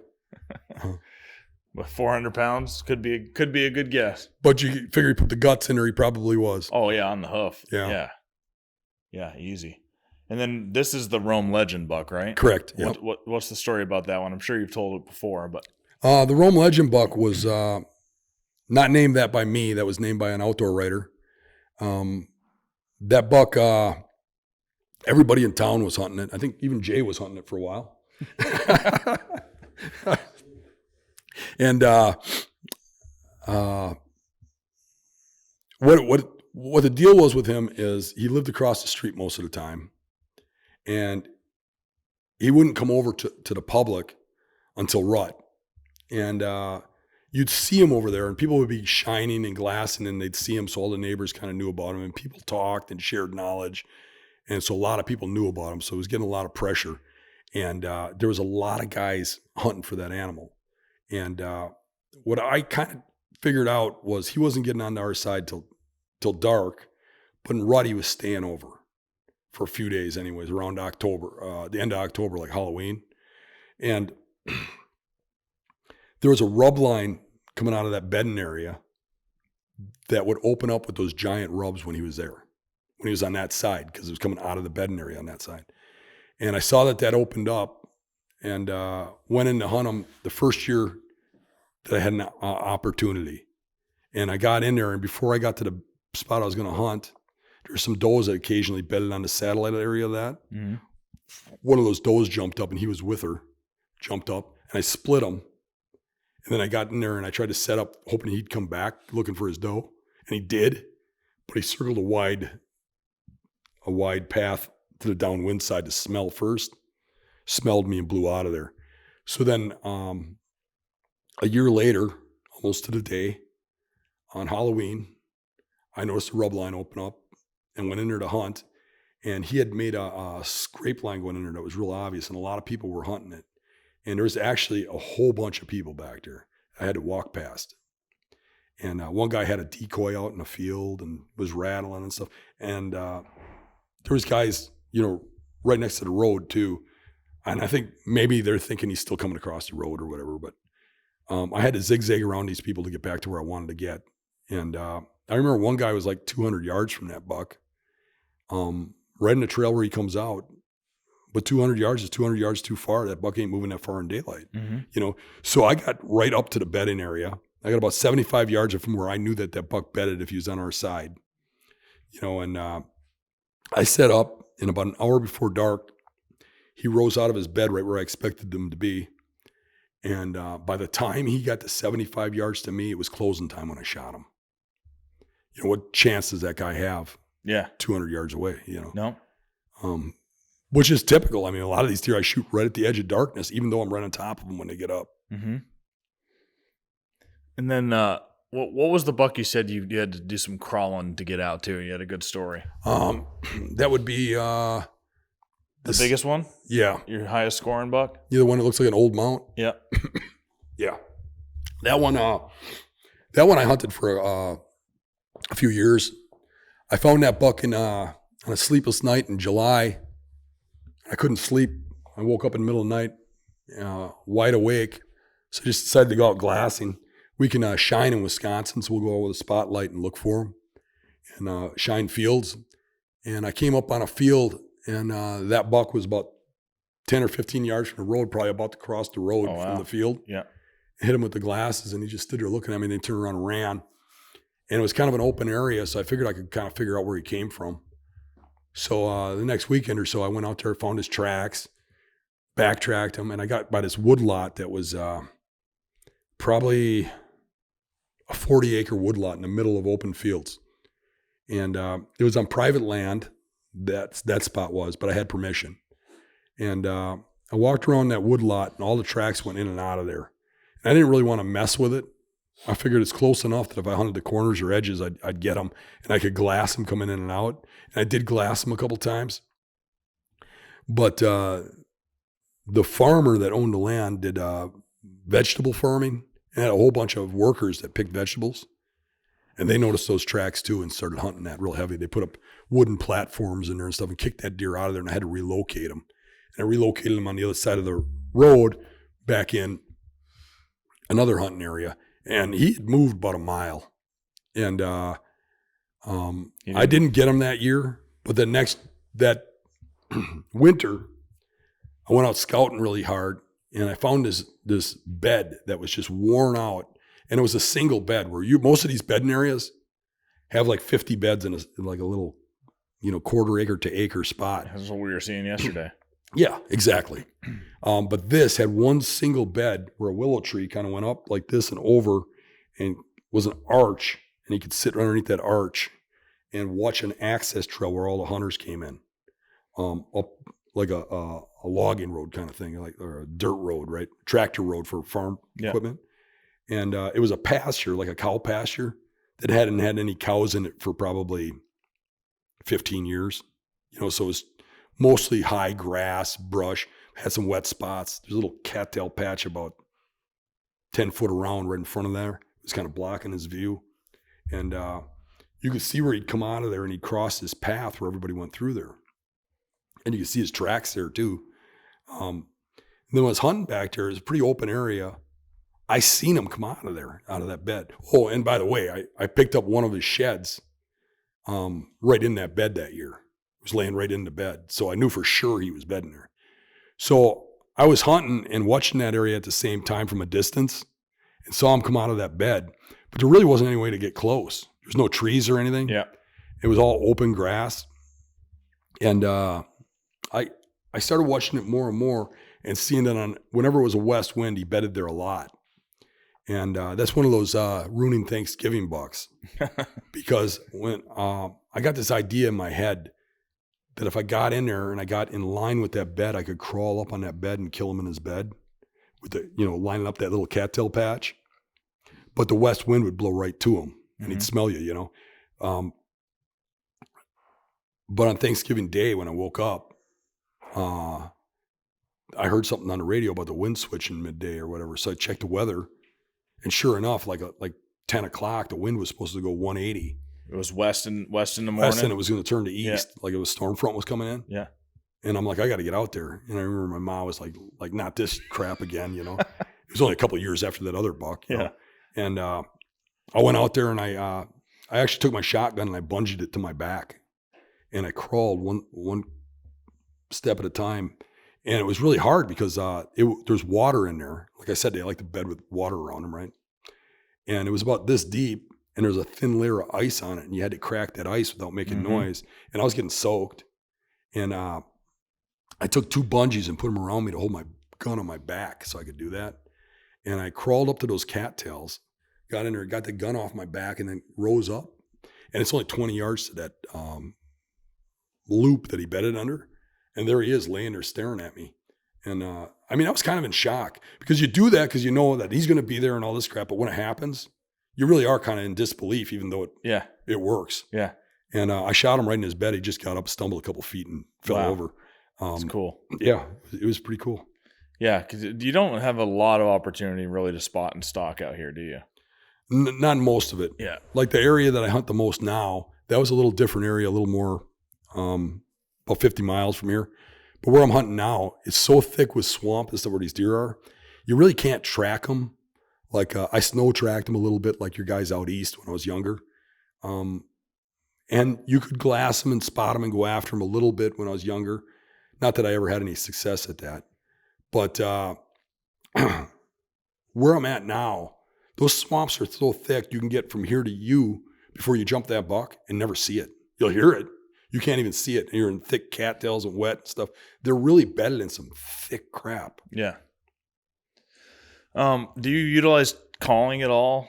Rattling, or like when would you utilize it? I don't do much of that. I grunt a little bit, but the only time I use a grunt call, but I've done it successfully, is to grunt when you see one and you're pretty sure he ain't going to come to you. Like he gets out of his bed and he's going a different way. Yeah. I'd say probably 1 out of 3 you can turn around and bring to you with a grunt call. Grunt calls work very effectively, but sitting in a tree blowing them every 15 minutes doesn't. Yeah, not blind calling. Yeah. Right. Have you ever been able to call one back that's on a doe that's not coming where you want it to go? Have you tried that? Like I don't think I've ever had that happen. No. No. Yeah, it's. I don't think it would. I think it would work because he's going to think it's a rival buck. Yeah, the few times I've had that happen, it was a nice buck and I wanted him to come in, but he's just hot on a doe. Mm-hmm. It's the grunt hasn't worked, and then I'll have my antlers hanging in the tree, and once I tinkle that's kind of, sometimes that'll work, and then if that doesn't work, a snort wheeze finally will get their attention. I've never mastered that or played with that. Yeah, but one time, one of the public land challenges, we ran across this big old buck, and I was with Joe Rentmeester, and he snort wheezed at that thing. Yeah, and it came storming. It was worked up. Yeah, but he caught our wind. Yeah, I was just about to shoot the thing too. He just had to turn a little bit. It was a real big buck. Yeah, and he got fired up over that. Have you heard snort wheezes out here while you've been hunting? I mean, you've hunted so much. I can't really recall that. Really, that's interesting. Yeah, I hear them every season. We don't really have a lot of big bucks out here. You might only have one in a woodlot to hunt. A lot of the properties won't have one, unless you start getting onto private. So they really don't have a lot of competition. So when you run into one, you're usually hunting the deer that's on that property. Yeah. You get down in Iowa, you see more of that stuff. You get more of the competition and stuff between the bucks and stuff. We don't have that up here as much. I mean, a little bit out west where we were hunting over there. Yeah. Or where we looked yesterday. There's some spots out there that are heavy with big bucks. Obviously not the property we were on, but over here you don't see that as much. Do you do much hunting in other states now, or is you still mostly hunting Wisconsin? I travel around a bit. I got this thing though where like I'm self-destructive. When I go on road trips, I really love to hunt spots that are like where people say you can't do it. Yeah. Like it's impossible, like the UP and stuff like that. Or, Yeah. You know, and that seldom ends with a dead buck. Yeah. You know. Yeah. Especially with a bow. But probably got to spend a little more time on like the premium areas. Then I'll start killing some more bucks on the road trips. Yeah. But I don't really want to make my show into just a kill show either. I kind of enjoy the chase more than I do the kill. Yeah. And to me, it's more about, you know, I'd be probably happier with a 130 inch, you know, adult UP buck than a 170 inch Iowa buck. Oh yeah. And even if you ended up coming to Massachusetts and 130 inch buck there, you know, we're showing you some of the really big ones around, but those are the exceptions. 130 inch is a big buck in Massachusetts. Yeah. Mm-hmm. Yeah. And people are always saying, for guys like you that have channels, oh, come try it up here in the Northeast and see how hard it is. It would be a pretty good challenge if you were up to it. I do want to get over there. I haven't hunted out that way. And yeah, for me, a lot of it too is I really love experiencing those places. You know, you hear the stories of the UP, you hear the stories from the trackers out by you and stuff. And you only got so much time in life. Yeah. You know, you'd like to do that once, you know? Yeah. I imagine you're probably at the point of your hunting career where like the first Living Legend series I did on the page was with Lanny Benoit, who is legendary tracker, and he's up there in age now. His dad was Larry. Guy. Yeah. You'll see him at Huntstock. And he said, after we did the podcast, I had asked him if he was, going hunting this year or whatever. And I think that's what I asked him. But he said, Pat, I don't need to kill any more big bucks. I mean, I would rather just take a kid out or somebody else, a friend, and get them onto deer at this point in my hunting career. You know what I found interesting, not to change the subject too much, but upcoming to this event we're doing right now, I thought I'd watch some of your shows, which I found fascinating. They're great shows, by the way. Thank you. Better than most everything out there. But I really found it fascinating that the guys out east by you, every one of them, when you were interviewing them, I noticed they all thanked the guys that they liked, that they looked up to. You don't see that around here. Yeah. You know, you see guys that you help them, you give them a start or whatever, and then they're out there, you see them talking about how great they are and stuff, you know, but they don't mention the people that put them there. And I thought that was really cool. Those guys are really some great men that you've had in that show. Oh, yeah. And I think the Northeast tradition of hunting, it's just so old.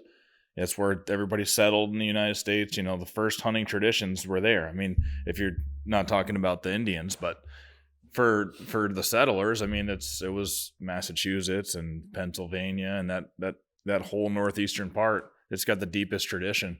And kind of part of Huntstock, which if you're watching this, Dan will be coming out to Huntstock in Massachusetts this year, doing some seminars, hanging out, bringing some T-shirts. Yep. Any of your funny T-shirts, or what kind of T-shirts are you bringing? Well, we're kind of in the process of rebranding. Yeah. And this is one of our new shirts. Yeah. You know, but we're kind of that's cool. bringing back the old Beast style. Yeah. Brand, you know. Yep. But the show, like, really, it's about that. We want to have the tradition of those older guys and honoring all of them, and also bringing in content creators and the folks that the next generation is watching. Yep. A lot of the young kids, you know, might not even know, who some of these older speakers that we have are at the show. So we like to bridge the gap and honor that tradition, and then also keep the show fresh and for the next generation, you know. And I think that's what you're seeing when like guys like Jim Massett, even Jim Massett, who was one of the ones you listened to. He's constantly just saying that the guy he mentored, Joe Donito, kills bigger bucks. He's a better hunter than I heard that. It's a very humble nature, and we see all the time people fighting against each other, one group versus another, rivalries in the hunting world. And I just think all of that stuff is so toxic. And it's one of our things with hunt stock is like, you come here, even if you have a beef with somebody that's there, like this is a good time just to talk through things and squash it out and get back together, you know, and we all just want to hunt. There doesn't need to be a competition. The only competition is you and the deer. And it's kind of, I think you'll see that when you're at hunt stock. It's just like the energy there. It's very cool. I'm looking forward to it. It doesn't seem like any other show that there's out there. Yeah. Yeah. I think you're going to love it. And I think you may have convinced us to bring it out to Wisconsin in the future. It would do well here. Yeah. I mean, I can't believe the lineup you have. We don't get lineups like that out here. Yeah. I think it would be great. Like I was talking with Pat a lot last night. Like, we're going to look into next year trying to do something in Wisconsin. And I'll help you get it rolling. Yeah, that'd be great. Mm-hmm. And if we end up coming out here to hunt in November, that would be a good time for us to look at some places too, you know? Sure. But let's get into a lot of the followers sent in some questions for you. And we'll just we'll go through them kind of fast. Pat, how long have we been rolling? Do you know? Give me a second, I'll tell you. All right, we'll start out with Michael Robichaud asked, what's Dan's opinion on Mylar balloons? It could be interesting about the thermals. Is there anything to that? It's kind of funny because this didn't come from me. It came from a follower. But somebody said something about how he kept finding these balloons in the best bedding areas, like tons of them. And he had a theory of the balloons would land with the air current where the thermal drop is, you know? Mm-hmm. And it kind of looked like, I started looking at that and I started walking around in all these bedding areas. I started noticing, holy crap, they're all full of these damn balloons. I mean, you find balloons everywhere. Yeah. But right in the bedding areas at the beds and stuff, there'd be those balloons. And it kind of makes you wonder how they, you know, but they seem to settle in those spots. But those bucks are bedding where the wind settles. You know, I don't know how true that is or whatever. I kind of put something out there as kind of half joking around, and it went viral. Really? Yeah, it went crazy. Oh, so you already have talked about that before. All right, Nick Campagna. How would Dan stand hunt bucks in vast mountain regions versus swamps? I'd be looking for benches. I'd be looking for how they can bed and use the wind. You know, if you got vast mountain areas where it's one huge slope, you're obviously not always going to have a leeward wind. So when the wind's blowing the other way, how can they use that wind? How will it swirl around? Because that'll limit the spot. So you'd be better off on a wind that's not leeward if that's the case, right? Mm-hmm. Because that's going to force those bucks to use benches and stuff like that. So I'd be looking at the terrain, the shape of the terrain, the amount of cover and stuff. I'd be looking at the downwind side of thick laurels, thick woods, the clear cuts, the downwind sides. They'll bed and they'll smell that thick and watch the open. The mature ones will, you know. And I'll look at how they come in and out of there and try to find a weakness to their great plan. Yeah, where I can kill them, you know. What aspect? This is from Hunt Northeast Maine. What aspect of hunting is the greatest physical or mental barrier in the field? The biggest barrier is mental. You gotta, in order to really kill mature bucks on a regular basis, you kind of have to really believe in what you're doing. And you just have to have this want it that's so strong that you can overpower those mental things. If you go out there and you're a doubter, you're that negative guy who just, you know, geez, it's cloudy, it's probably going to rain today. Yeah. You're that kind of guy. If you're not the kind of guy who goes, it's raining, but, you know, the sun might come out. Yeah. You know? Or it's raining. I love hunting in the rain. Right. Yeah. But if you don't find positives in everything you do, you have a hard time killing big bucks because you have to really believe in it. If you don't believe in what you're doing, I mean, literally, I'm hunting 70 or 80 times a year. I never doe hunt. And it blows my mind that people do. I just have to think, what, are you tagged out? Yeah. You don't have a buck to hunt? Yeah. Why are you wasting a day? To me, every minute has to be focused on those big bucks if I want to succeed. You know, And every hunt goes into it where I got a plan and I fully believe I'm going to kill that buck. Every single hunt. If I don't have that plan, I could hardly even go out to that tree. Yeah. And when it doesn't happen, when that plan where I believe I'm going to kill that buck doesn't happen, I have to get up the next morning and believe in the new plan and go out and do it. And if you don't have that in you, it's a long, hard road. Oh, yeah. And you're going to get burnt out fast. Right. Where did this from Down East Bucks? Where did Dan get the Bucks Lives Matter shirt? Oh, geez, I don't know. I have no idea. Didn't you say your daughter gets you the shirts? A lot of them. Some of them, a lot of them, viewers send them to me. If I see one really funny, I buy it. All right, I'm going to tell people right now: if you're coming to Hunt Stock, find the funniest shirt that you can and bring it for Dan. That'll be funny. You're going to have a stack of shirts at your booth.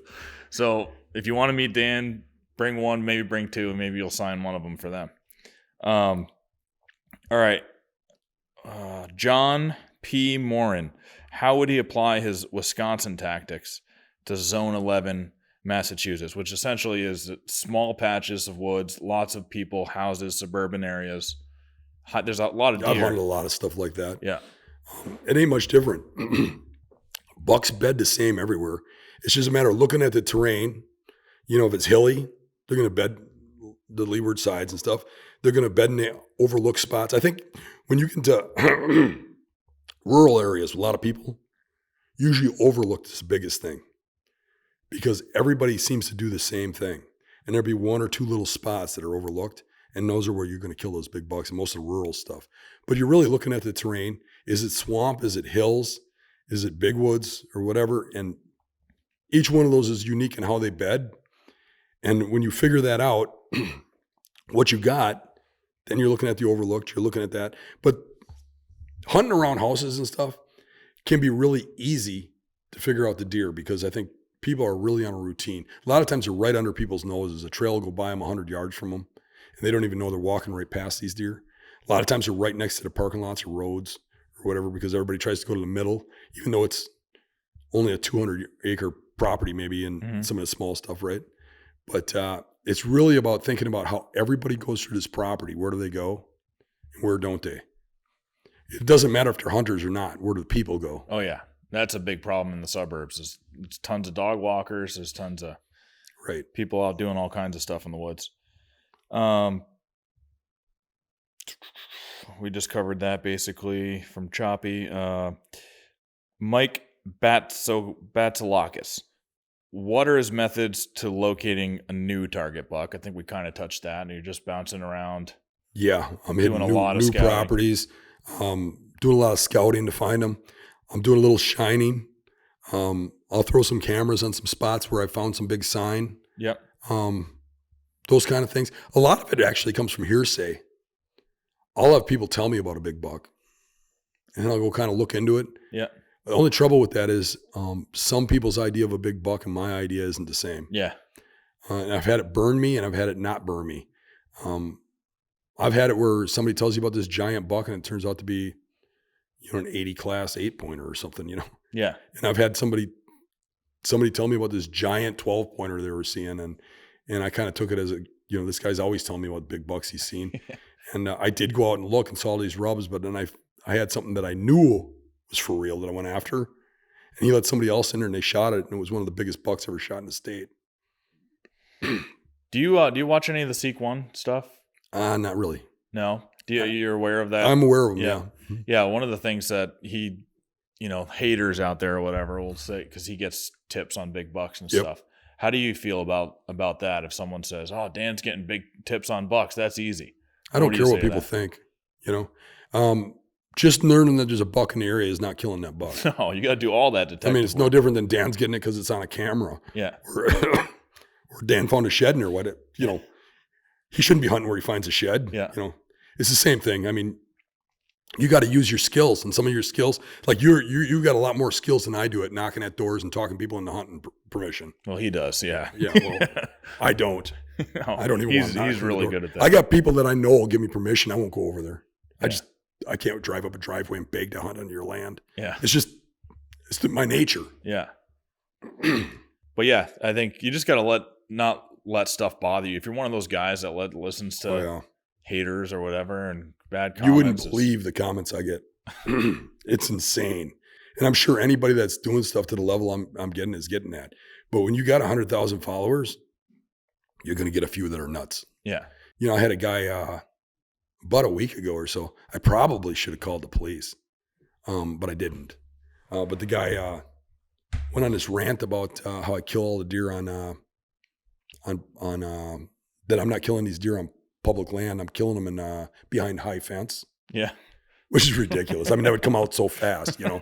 But then he said there are no deer like that on the public land where he's saying he's doing this. But it kept accelerating. Like, I don't answer that stuff. And I shouldn't have, but I left this stuff up because it was humorous. Yeah. Yeah. It was fun to read. Yeah. And I was telling my buddies, hey, read this. Yeah. But then I go to bed and I wake up in the morning and overnight it had turned into, I'm going to hunt you down and kill you. Yeah. You know, where this guy's really got a problem. I was going through that just even a few weeks ago. He even posted my address and stuff. And then I just blocked him so he could never post again. Yeah. But, I mean, there's some nut jobs out there. Yeah, there is. Don't try to come after and kill the big buck serial killer. Yeah. Man. I know places where they won't find the bodies. Yeah. I know how you think. The Northeast Tracker. Ask him when the hell he's going to come hunt the Northeast. Laugh out loud. I love his content. I'm coming. We'll see. I'm taking the slow route, but I'm coming. And then Brent Whitlock. This kid's awesome. He just got into hunting and came on my podcast real early on. And you could tell he's one of those kids who's like super dedicated. Mm-hmm. And he's definitely hunts beast style now. But when I met him, he hadn't hunted even. I think he had hunted. It was his first season. He kind of came on the podcast. I like getting different perspectives from people. Yeah. There's a lot of people that listen to the podcast that are like him, who are an adult hunter, never hunted their whole life, but they're starting in their mid-20s or something. And so you have some people on like that. It gives a different perspective. And he is crazy dedicated. Now, he sent a lot of questions, a ton. We'll go through some of them. Maybe we'll try to answer them fast, but they're good questions. So Brent asked, all right, how much is too much modifying an area for shooting lanes? Yeah, I want to do as little as possible, but if you can't get a shot, you can't kill the buck. Yeah. So I'll clip a few limbs, but the trouble with clipping the limbs is, number one, the deer is going to notice it. Number two, people are going to notice it. And when people notice it, for whatever reason, they need to notice a tree already cleared out, they're going to hunt there. I don't even want nobody to even know I've been there. So I'm taking as little as possible.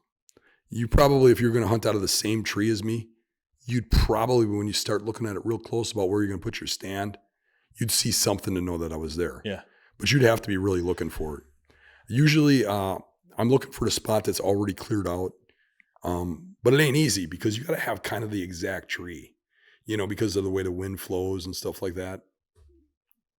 Well, like yesterday when we were out in that spot, I remember you noticed a sapling that was cut, and it was like a few years old too. But you noticed that before we ended up noticing those cameras in there. Yep. Remember, you're like, it looks like somebody might have cut a shooting line, and then in a line you could see what tree he was sitting in because a few more were cut.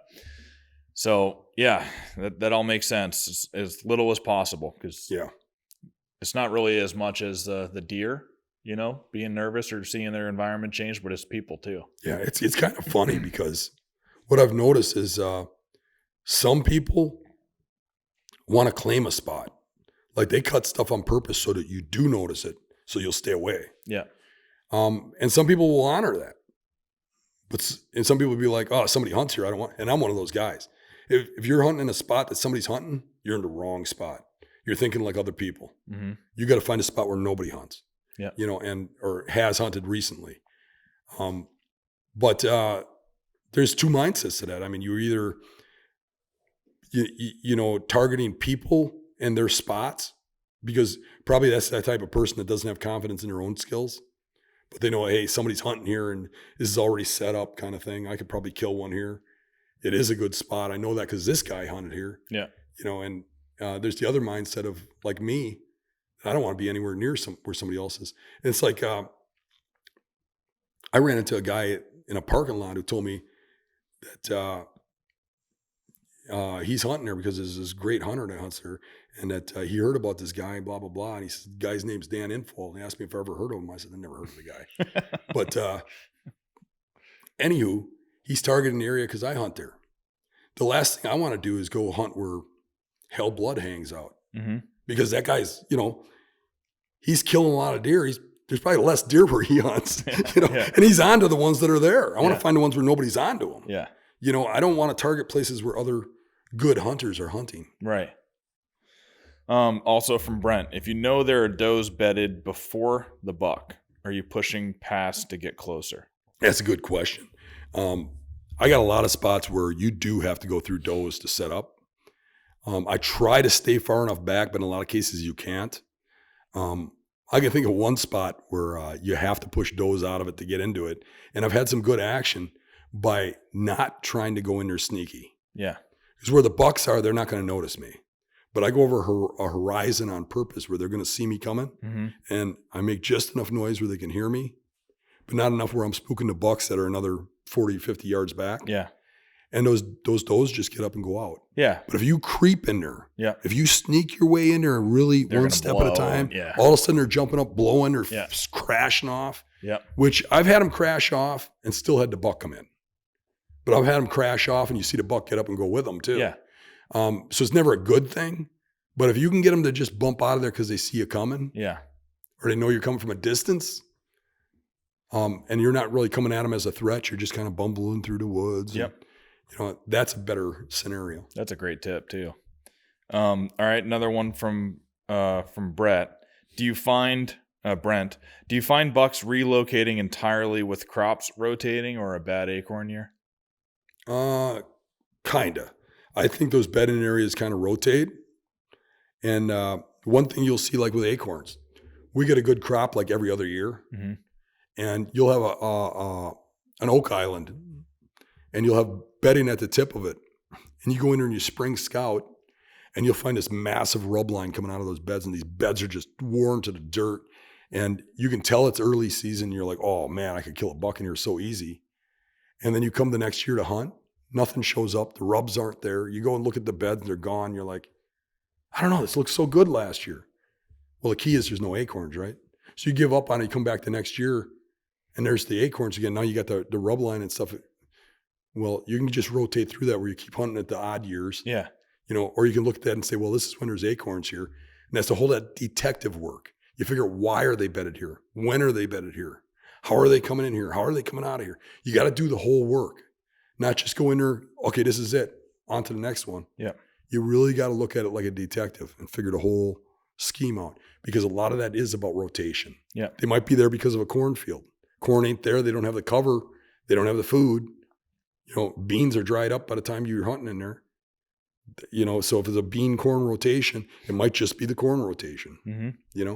Or if it's an early season one, you're in an area you can hunt in early September. Maybe it's the beans when they're there. Yeah. Then you want to find out where they are when they're not there in that odd year, like in Correct. that acorn year. Correct. You got to get as many pieces of the puzzle as possible. And sometimes you have a lot of them. Sometimes you got a buck in a very big area where you can figure out, here's where he is early season, here's where he is rut, here's where he is late season. Now, that's a very killable deer. Mm-hmm. But a lot of cases, we got one little window in the property we can hunt. He's here in like December. Well, I ain't going in there till December. Yeah. And that's just life, This is something you pretty much talked about already, but it's a good question. If you find a shed clearly in a bed, how much weight do you put into that for hunting? Well, that depends. Primary bedding, I put a little weight into it. Primary is bedding that they use all year.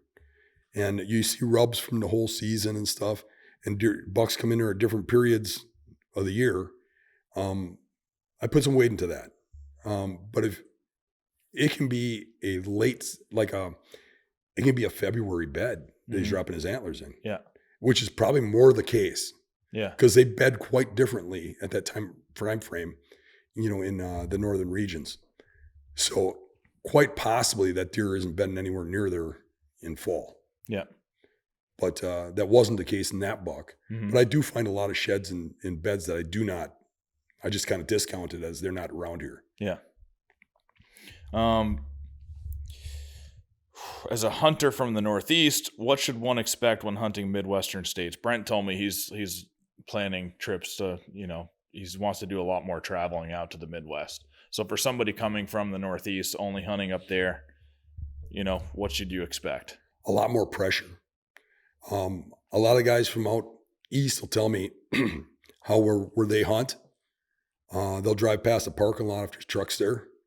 When I shot the Roan Legend, there was like 25 trucks in that area hunting that buck. You got to be able to go past those people and hunt where there's pressure. And I would expect that the bucks are going to be a little bigger. For sure. So out east, you might be passing 2-year-olds that score like 60, 70. You can run into 2-year-olds here that score 130. Yeah.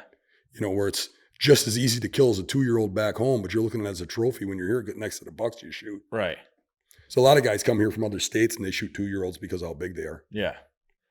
Or 3-year-old Boone and Crockett. Right. Right? Yeah. How far do you assume bucks will relocate when it knows it's being hunted, foot traffic or bumped? Not very far. Mature bucks, they stay real close to home. You can kick them around and they'll move to another bedding area. They'll hide in different ways. Some of them you can't hardly kick them out of a bedding area, but you really can't hunt it. You know what I mean? You can't get in there and physically kill them. Some of them got too good of a setup. But your immature bucks, like your 2 and 3-year-olds, yep, those things will move a long ways. They're more the kick them and never see them again. A lot of times you'll be hunting a bedding area and you'll have a pheasant hunter or something come through, or a squirrel hunter or something, and you'll see the buck get up, watch them and kind of leave, walk off. And when they're gone, come right back. Look where they went, bed right back down. But I think when you step in the bedding areas is different. Like that's something you didn't touch on either, is that you can go on the edge of cornfields and stuff, set up trail cameras, walk around, look at deer sign and stuff, and see deer in daylight walk right across your scent trail and stuff, and see them kind of ignore it. Yeah. They don't do that around bedding areas. You go into a bedding area and you hunt the exit trail or whatever, when they smell you were there, they freak out. That's the equivalent of if you went outside of your house and you found bear tracks in your yard, you'd be like, holy crap, there's a bear in the yard. That's crazy. Yeah. But if you went in the house and the window was open, there's bear tracks going in your house, you'd freak. Yeah, 100%. And that's the equivalent for the deer if they smell that you're by their bedding area, because that's where they live in daylight. So where the scent is huge.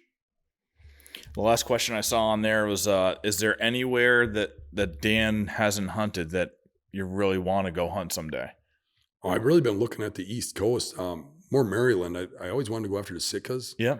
But I kind of want to do the whitetails out there too. Yeah. I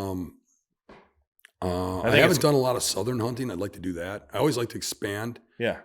I think it's great that you like challenging places. Mm-hmm. Most people are the opposite. Like Northeastern, we've grown up in the challenging places and we want to come out and hunt the Midwest. Yeah, you see, like you go down to Iowa and hunt, and you just start talking to people.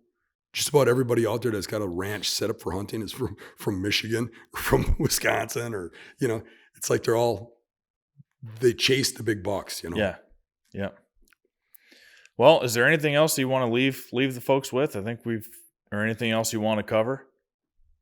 I'm good. All right, yeah, I think that's been great. We're going to get out in the woods today. You're going to show us a few of these spots, right, where you killed some of these deer. Absolutely. We'll overlay some of that footage into the podcast.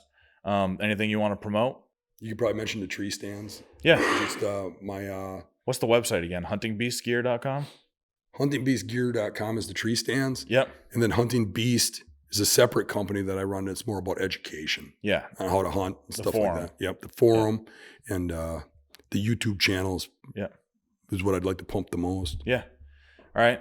Everybody get out and follow Dan on YouTube if you haven't. It's Hunting Beast is the channel, right? It's just add Hunting Beast, search for that, hit subscribe.